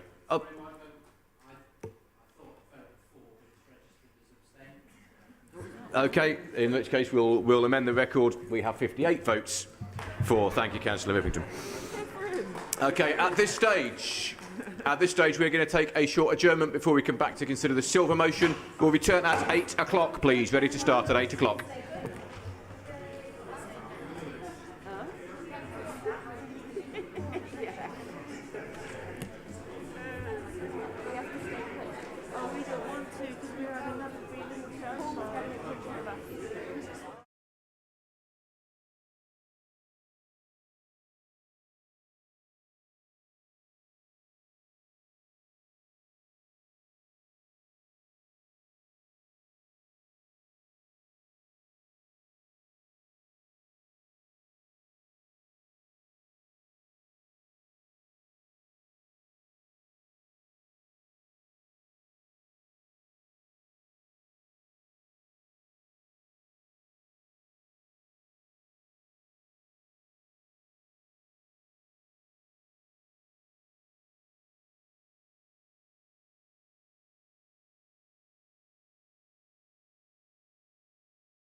Okay, good evening everybody. It's 8 o'clock, so we're going to carry on.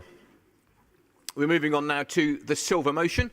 And although the overall time of this meeting does not need to be extended for the first time in living memory, we are going to use more than 30 minutes on motions. So just as a formality, we do need to extend the time available for motions so that we can consider the silver motion. Can all those in favour please say aye? Aye. Splendid, thank you very much. In which case, we'll move straight to the silver motion, and I will ask Councillor Bennett of the Labour Group to move the motion.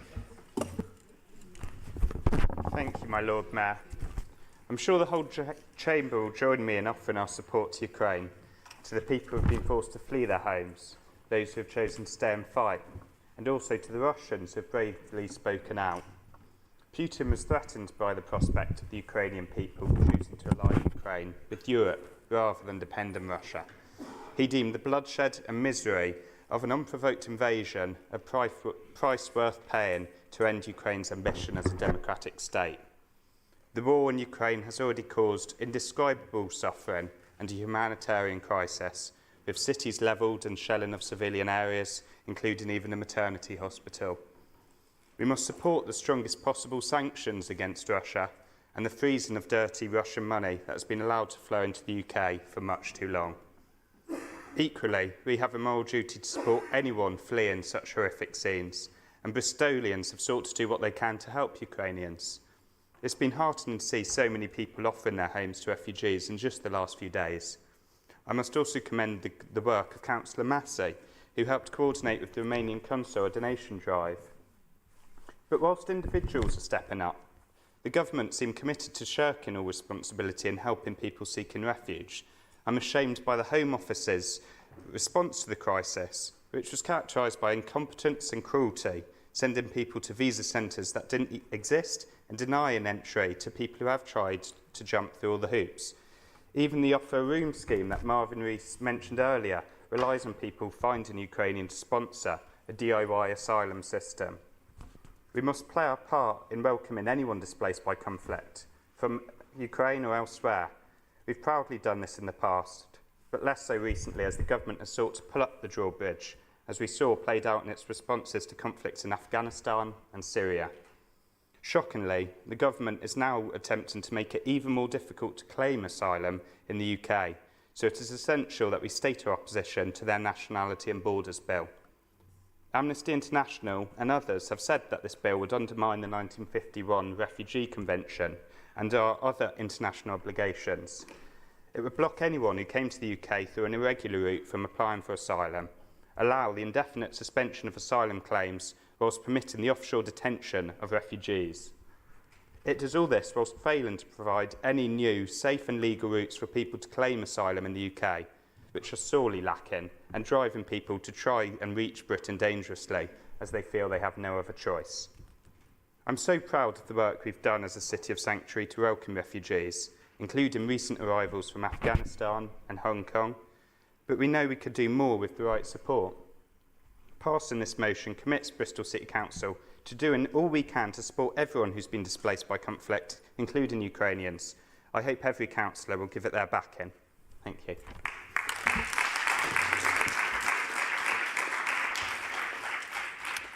Thank you very much. And I now call Councillor Hussain of the Labour Group to second the motion. Thank you, Lord Mayor. I would like to start by offering my sympathy and solidarity with the people of Ukraine. Each day, we are seeing more attacks on civilians and horrific scenes like the bombing of the maternity hospital. As I speak, there are even rumours about Russia intending to use chemical weapons. The UK should be doing all it can to support refugees, but sadly, this is far from true. When we wrote the motion, the government had only processed 50 visas to Ukrainians. The situation is so bad that the French government have written to the Home Secretary to state the UK's policy showed a lack of humanity. This number has now risen to 3,000, but this still isn't good enough. Ireland, with a population less than a tenth of the UK, has accepted almost double. The heartless approach to Ukrainian refugees is no accident. This is the government that led the hostile environment policy and has introduced bills like the Nationality and Borders Bill. Everything the government is doing in regards to immigration cannot be in starker contrast to Bristol values. We need to help people fleeing violence, and the government needs to throw out this bill, not only for people fleeing the war in Ukraine, but for places like Afghanistan and Syria and elsewhere. We've heard statements on the TV on the situation in Ukraine being emotional, because it's happening to people with blonde hair and blue eyes.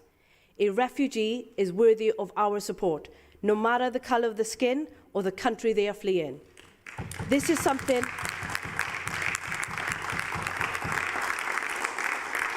something I hope we all agree on. Bristol is an international city and is committed to being a safe haven for refugees. This bill will deeply harm our efforts to do this. This isn't a niche view. It's widely accepted by all except the Tory government that this bill is deeply damaging.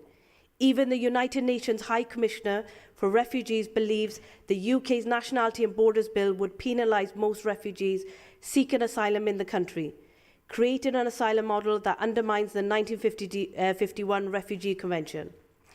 Although I'm pleased that Clause 9, which would have allowed the Home Secretary to strip people of their citizenship at her discretion without giving notice, potentially removing their right to repeal, has been removed, I can only hope that MPs have the good sense not to reintroduce this. I hope this motion can get cross-party support to show the government that Bristol stands with Ukraine and is united in its effort to support refugees, no matter which country they're fleeing from. Thank you.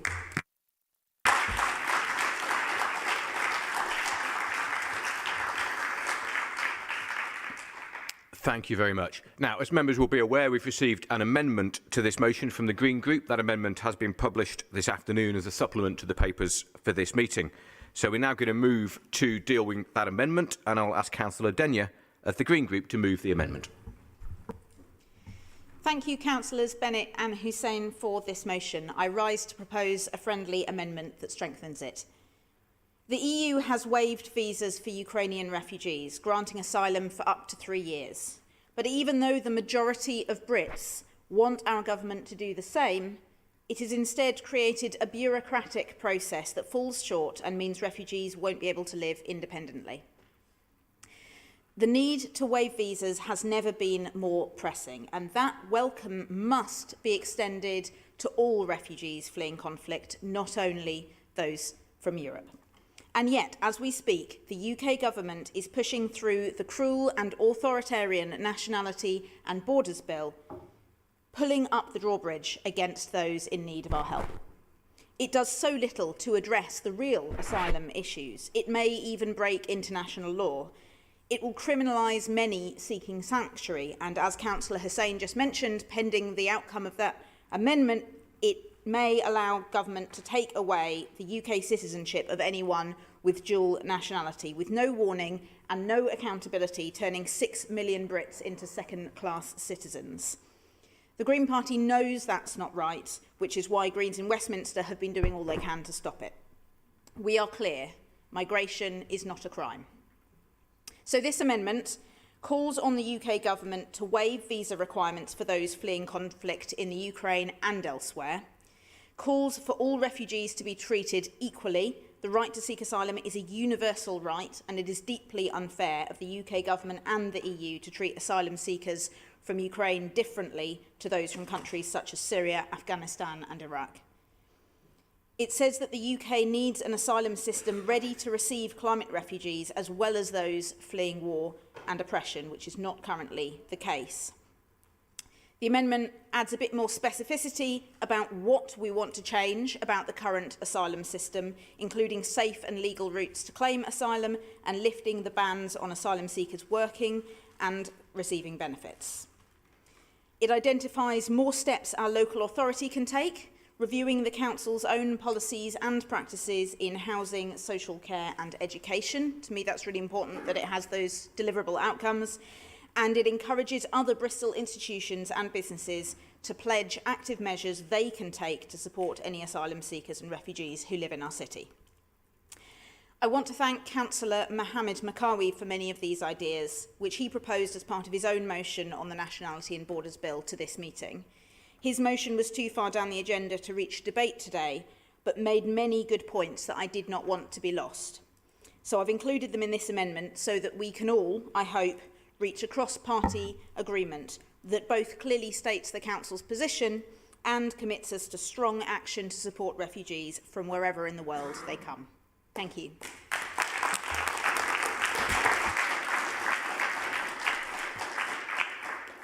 Thank you very much. And can I now call Councillor Mohammed, please, to second the amendment?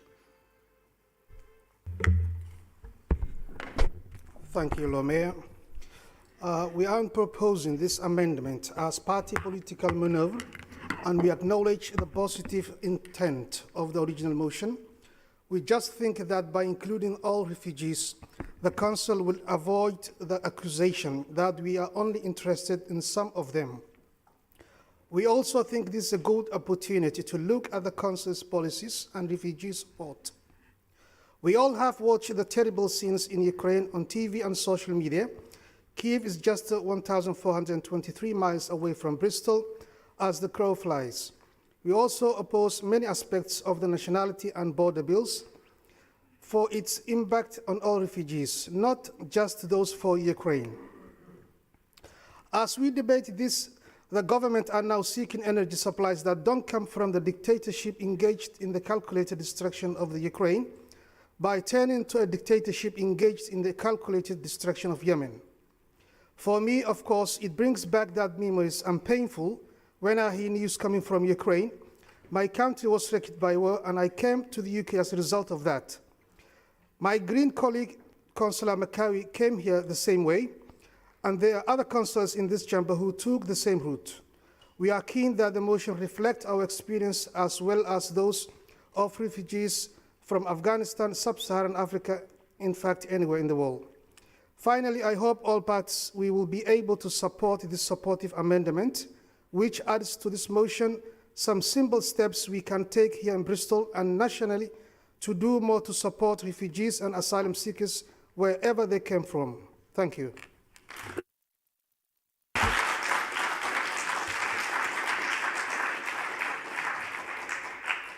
Thank you very much. So we will now move to debate on the amendment, and I'll call Councillor King to speak on behalf of the Labour Group. Thank you, Lord Mayor. The amendment is primarily about making sure all refugees receive the same standard of treatment as Ukrainian refugees. We will be supporting the amendment, although we hoped the original motion still made that clear. Regarding visas, we support waiving current visa restrictions by introducing emergency protection visas so that Ukrainian refugees without family in the UK can come here without jumping through bureaucratic hoops. The motion's focus is on Ukraine, but of course we have a duty to accept refugees, Ukrainian or otherwise, and as you've heard from Councillor Hussain, we are appalled at the notion that some people were more accepting of white refugees. I'd like to reiterate the work we've been doing with refugees across the globe. Anyone fleeing violence and persecution should be able to call Bristol their home.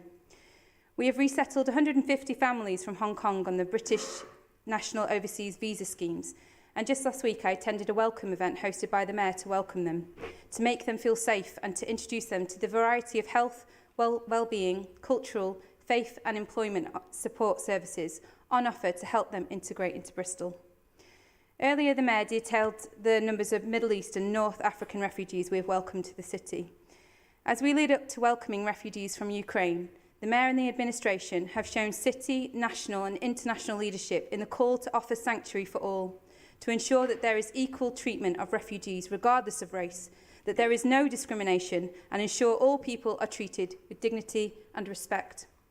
We of course welcome anything that acknowledges the importance of the One City working, and the City Office will be very much involved with our response to refugees from Ukraine, and I'll be happy to give updates to any councillors who wish to know more. I'm very proud of the offer to refugees from us as a city.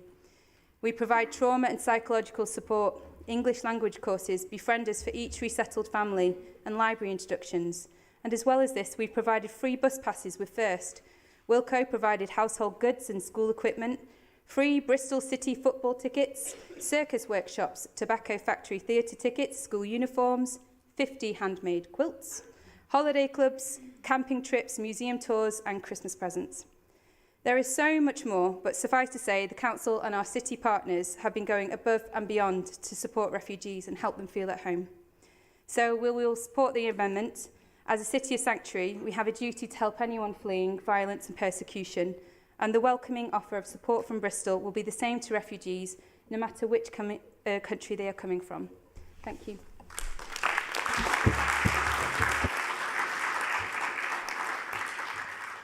Thank you very much. And I now call Councillor Weston to speak on behalf of the Conservative Group. Thank you very much, my Lord Mayor. Let's get out of the way. We won't be supporting it. Let me go through why.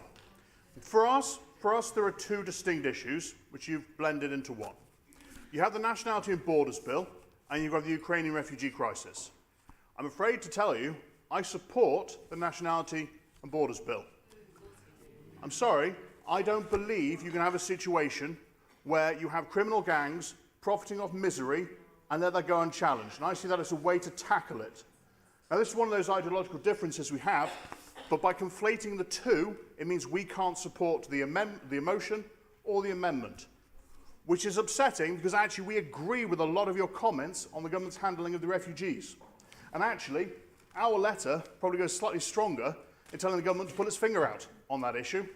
I'll put that politely. I used a different word earlier on, but I'll say it politely now.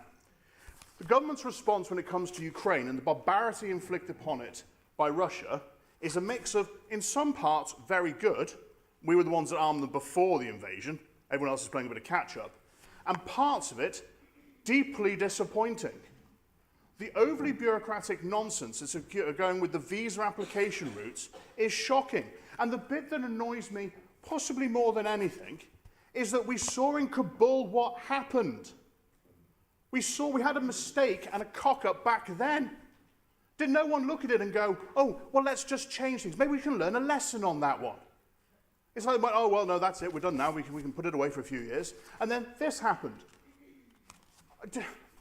My brother's in the military, and he has a phrase, and I won't use one of the letters, proper planning prevents something, poor performance. Someone somewhere didn't pay any attention to the need to rapidly process visas. Now, I actually do think you need a visa route, because I do think there are some security concerns. However, the 48 hours should be the maximum, not the minimum that you process it in. And playing catch-up now, after a sea of humanity, millions of people flowing over a border because thermobarbaric weapons and threats of chemical weapons, playing catch-up isn't good enough. Hindsight's wonderful, but foresight's better, particularly when you were warned about the errors and the problems in the processing 6 months ago. So I'm very sorry, ladies and gentlemen, we're not supporting the amendment or the motion because of the Nationality and Borders Bill, but we are with you when it comes to the Ukrainian crisis, and we'll be putting our own letter in. It won't match yours. I accept that. But actually, I think the Council on this issue is probably united. The government should do better, and it should do more, and I think it can. But for God's sake, what it has to do is learn the lessons of this time, so the next time, and let's be honest, we don't live in utopia, there will be a next time, the same kind of muddled mistakes don't happen again. Thank you, my Lord Mayor. Thank you very much. And I now call Councillor Kent to speak on behalf of the Liberal Democrat Group. Thank you, Lord Mayor. I'd like to thank the Labour Group for submitting this motion. I'd like to thank the Green Group also for proposing what we believe to be improvements to the original motion. The Lib Dem Group feel the Green Amendment makes proposals that strengthen the motion and also calls for one very important proposal, the scrapping of the requirement for Ukrainian refugees to complete and successfully acquire visas for entry. Whereas the European Union have quite rightly waived the requirement, bizarrely the UK government is insisting on the completion of a very complex form which does require proof where many people have had to flee with no papers at all. The European Union have invoked their temporary protection directive, the first time they have ever done that in their history. It was originally designed following the Yugoslav war.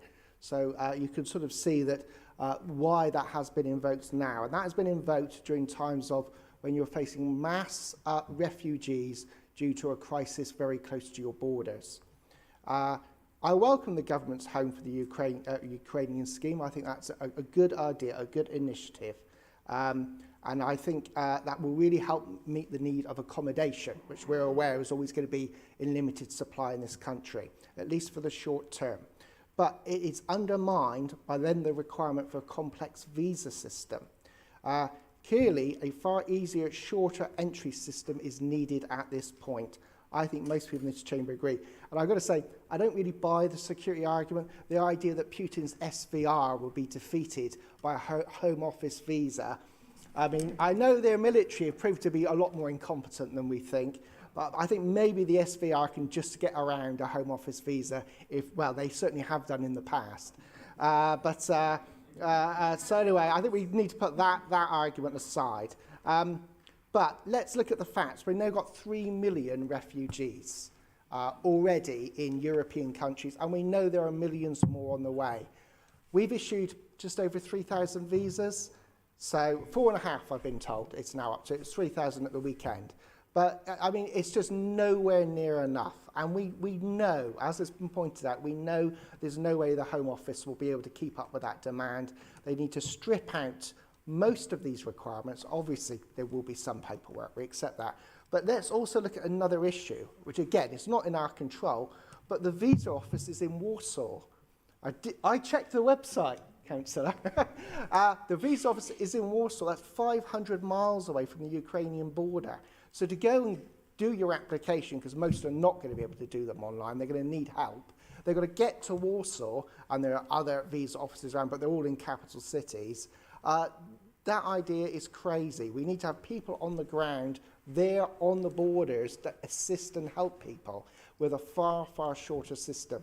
So we thank the Green Party for the amendment. We thank Labour for the original motion, and we thank the Conservative government for the Homes for Ukraine scheme, because we think that's a good scheme, and we will be supporting the amendment tonight.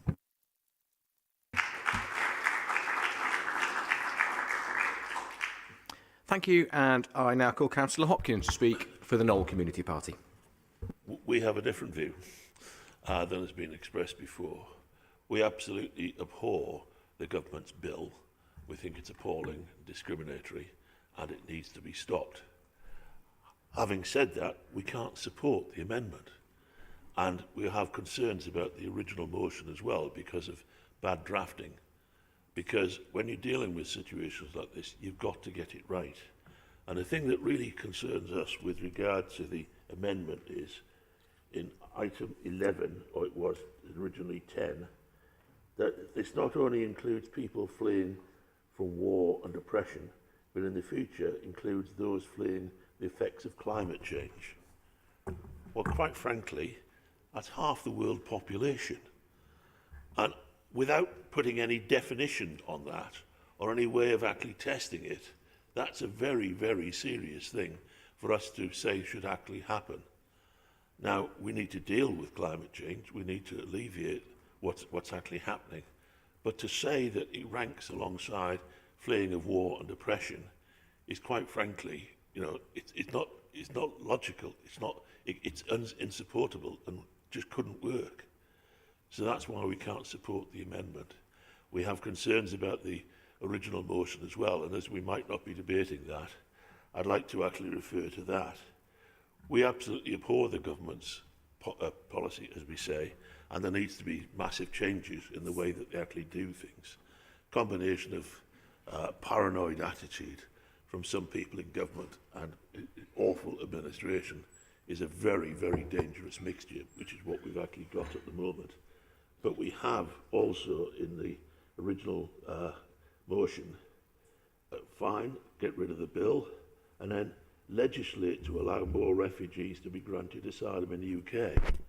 Well, we need to improve the system. We need to be smoother and more welcoming. Absolutely agree. But what does that actually mean? You know, it really is not a sensible definition of what we would want to do. And that's the concern we have. Would probably have voted for the original motion, even though we've got concerns about the wording. But the stumbling block with regard to the climate change addition is so large that if we actually pass that, we're in danger of undermining the whole reason for this motion in the first place. Thank you. Thank you. So, Councillor Denyer, as mover of the amendment, would you like to respond to the debate on the amendment? Thank you for your support for this amendment, to all of you except the Conservatives and Knoll Community Party. To Councillor Hopkins, I'm quite shocked to hear you say that you don't think those fleeing the extremes of climate change related destruction deserve the same compassion as those fleeing war. For the avoidance of all doubt, Councillor Weston, we are not conflating the Ukraine crisis and the Nationality and Borders Bill. We are, unlike you, demonstrating an understanding of how these two issues are inextricably linked.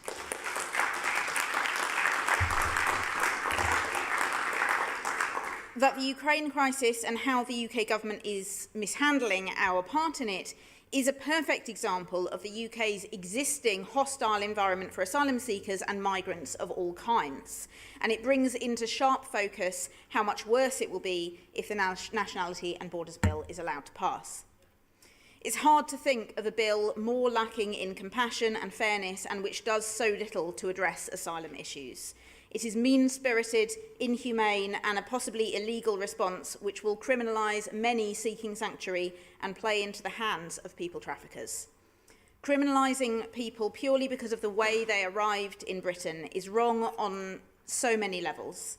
It ignores their reason for fleeing here, and it makes it harder for victims of trafficking to come forward to seek help for fear of being imprisoned for illegal entry. We must support refugees from all parts of the world, regardless of race, creed, or how they got here. Thank you.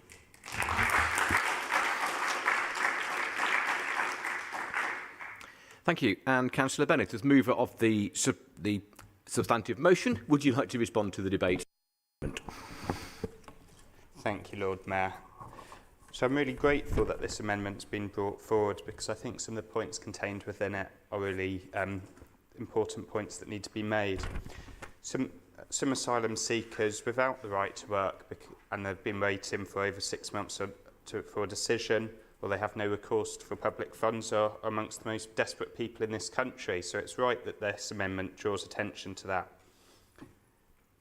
Councillor Weston raises an important point about exploitative criminal gangs, but overlooks the fact that there's no safe and legal routes, or very few, that exist that allow people to reach the UK legally through a proper process. And that's what's driving desperate people to resort to using these exploitative criminal gangs, risking their own lives. It's deeply disappointing to have government legislation on the issue of asylum that doesn't address this point at all. So, you know, when we were drafting this motion, we briefly considered a motion that everyone could support, which was just the Ukraine on the Ukraine crisis, and made no mention of government legislation. But we thought it would just be a dereliction of duty not to mention legislation that's going through Parliament. I'll just move to say that we must support people who've been displaced by conflict or persecution or climate change from wherever they may come, whatever the colour of their skin, whatever their culture is. Our compassion is universal. Ukraine's just the latest example of that, but we've seen with crises in Afghanistan and Syria that we need to do more, and that we could, as a city, do more with the right support. So I hope we all vote for the amendment and then for the motion as well.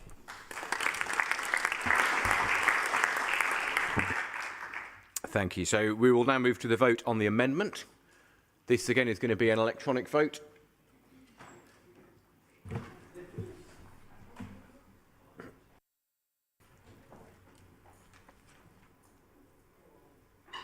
Please vote now.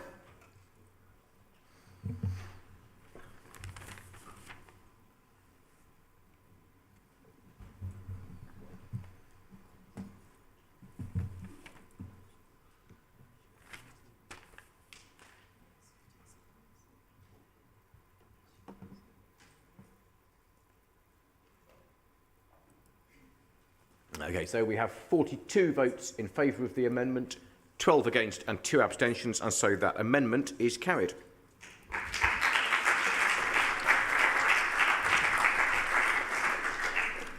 So we now have the amended motion on the table, which is the original Labour motion as amended by by the Green Amendment, and we will move to debate on that amended motion.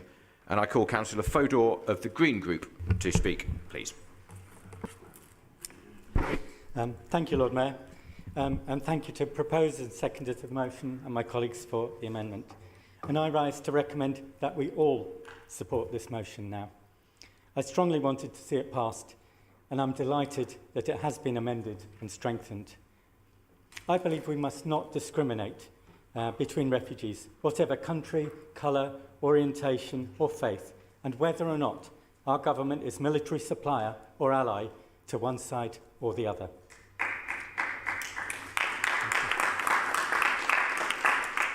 I'm appalled.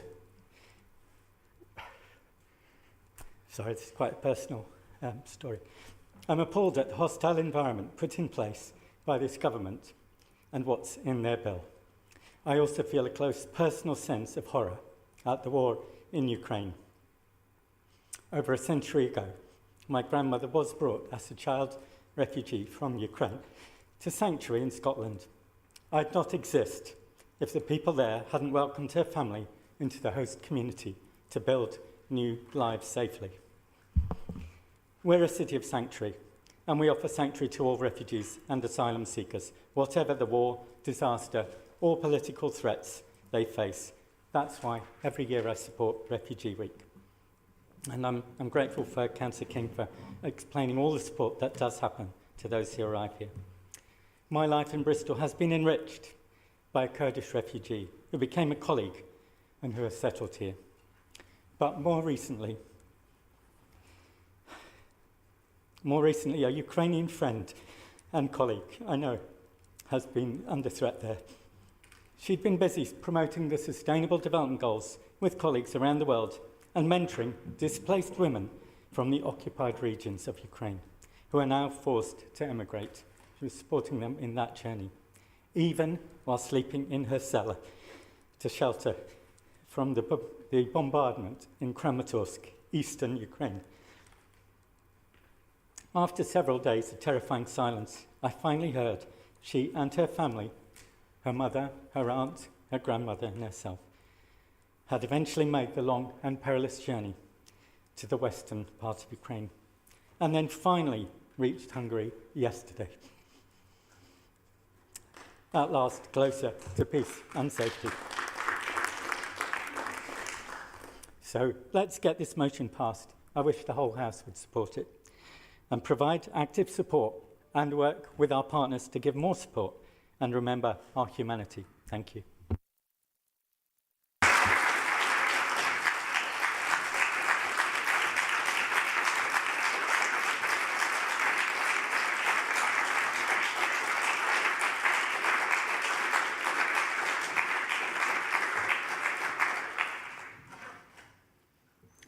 Thank you. I now call Councillor Weston to speak on behalf of the Conservative Group. I think I stand by my earlier remarks, my Lord Mayor. Happy to reserve my remarks now. Thank you very much, in which case we will move to Councillor Brown for the Liberal Democrat Group. Thanks, my Lord Mayor. Firstly, I want to thank Councillor Bennett for bringing the motion and for the efforts the administration has made so far in support for the people of Ukraine, which have been stated here in the Chamber earlier on, and also in the Mayor's answers to Councillor Massey earlier on. I also note the Mayor's comments with regards to the power of shows of solidarity, and I'd like to renew the call that I've privately made to this office with regards to flying the Ukrainian flag outside City Hall as a symbol of this Chamber's support for the people in Ukraine. It will come as no surprise that my group joins with others across the Chamber in condemning the invasion of Ukraine by Putin and urging an end to the conflict, which respects Ukraine's territorial integrity. I worry that, though, in dealing with Putin, we are dealing with someone who is not open to that as an outcome, and that things will get much, much worse before we come to the end of this. The government's response was initially slow and sluggardly in the imposition of sanctions, and even worse with regards to the provisions for refugees. That, of course, is par for the course for a populist Home Secretary pandering to the right wing of her party.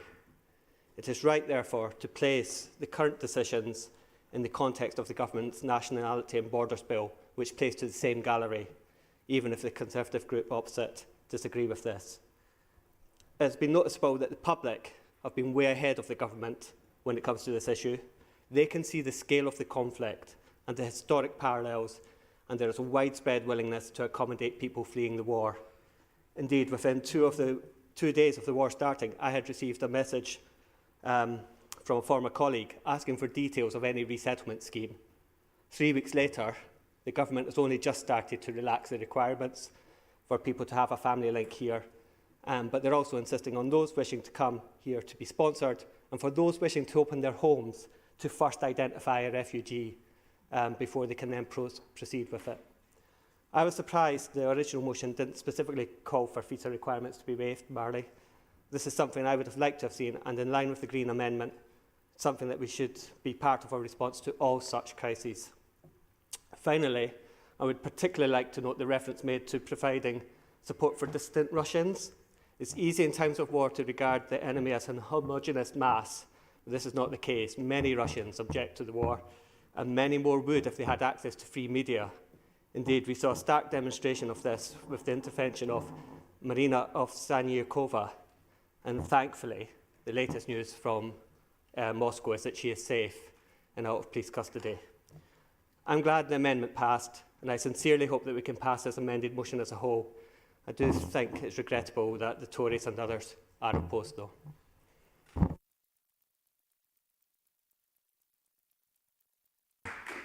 Thank you very much, and I'll call Councillor Hopkins for the Knoll Community Party. Be very brief, Lord Mayor. We support the principle of deploring the Nationalities Bill. It's quite awful, and the discrimination that it will bring in has to be deplored. Having said that, and we will therefore not vote against the amended motion, having said that, the warnings that we gave about the wording and not being careful about that actually undermines the case, and that's why we're not voting against, but we're not voting for. Thank you. Councillor Bennett, as mover of the motion, would you like to respond to the debate? Thank you, Lord Mayor. I'll be brief. I think we've touched on a really important theme here about how people have seen the awful scenes in Ukraine and they've been willing to step up and do their bit. And it's the government that's been letting them down. We've heard some really sort of powerful accounts today, and I thank particularly you for your account. I was very moved by it. I think this whole chamber can agree that we do need to do more on the Ukrainian crisis and that we could. But I would make the point that we can do more on crisis wherever they are across the world, and I think most of us would agree to that. So I really hope we can all vote to support this amended motion, which does make it clear that we can and should be doing more for Ukraine and people who are fleeing conflict, persecution, or the effects of climate change all across the globe. Thank you.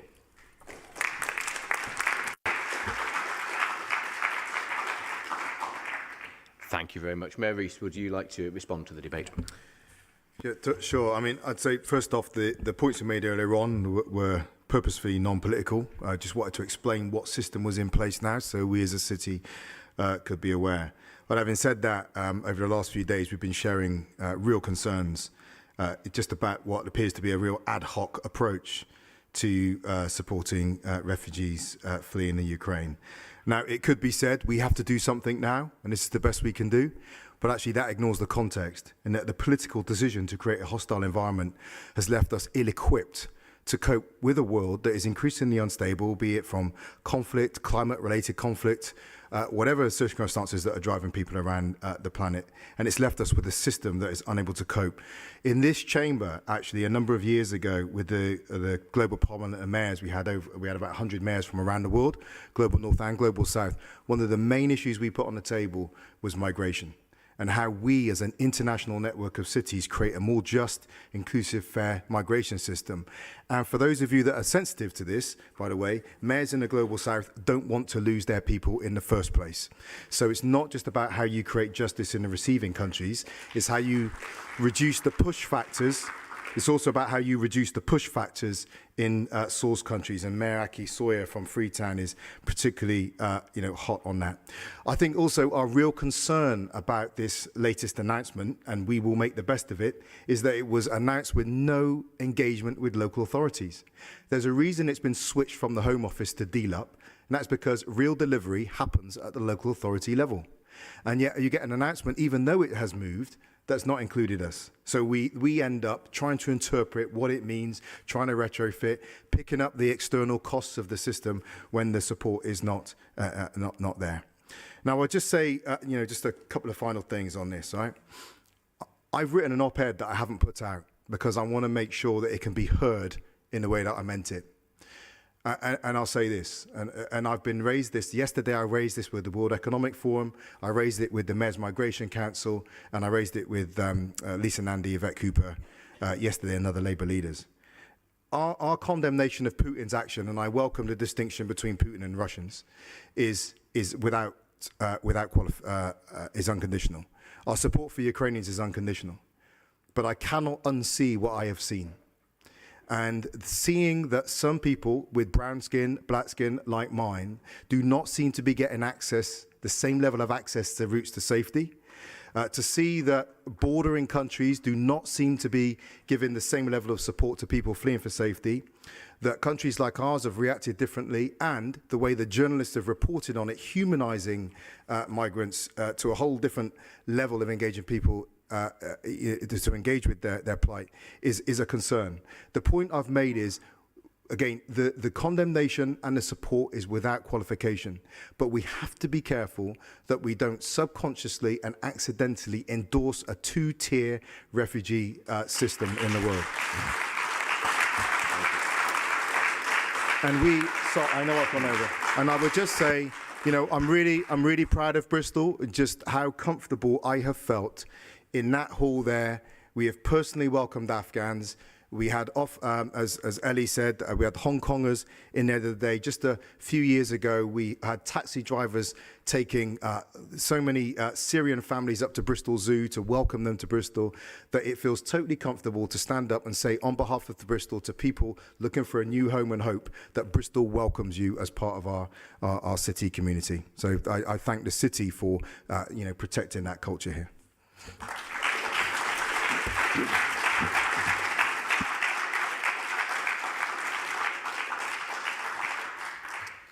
Thank you very much. We are now going to move to the vote on the amended motion. Once again, this is an electronic vote. Please vote now.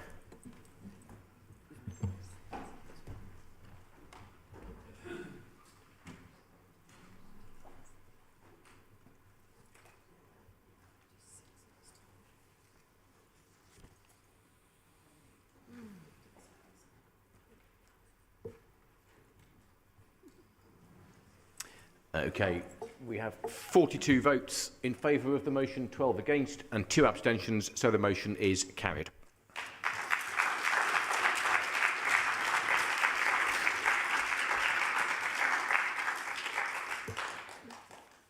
That concludes tonight's meeting. Thank you to everyone who has attended and taken part. The next meeting of full council will be our annual council on the 24th of May. Thank you.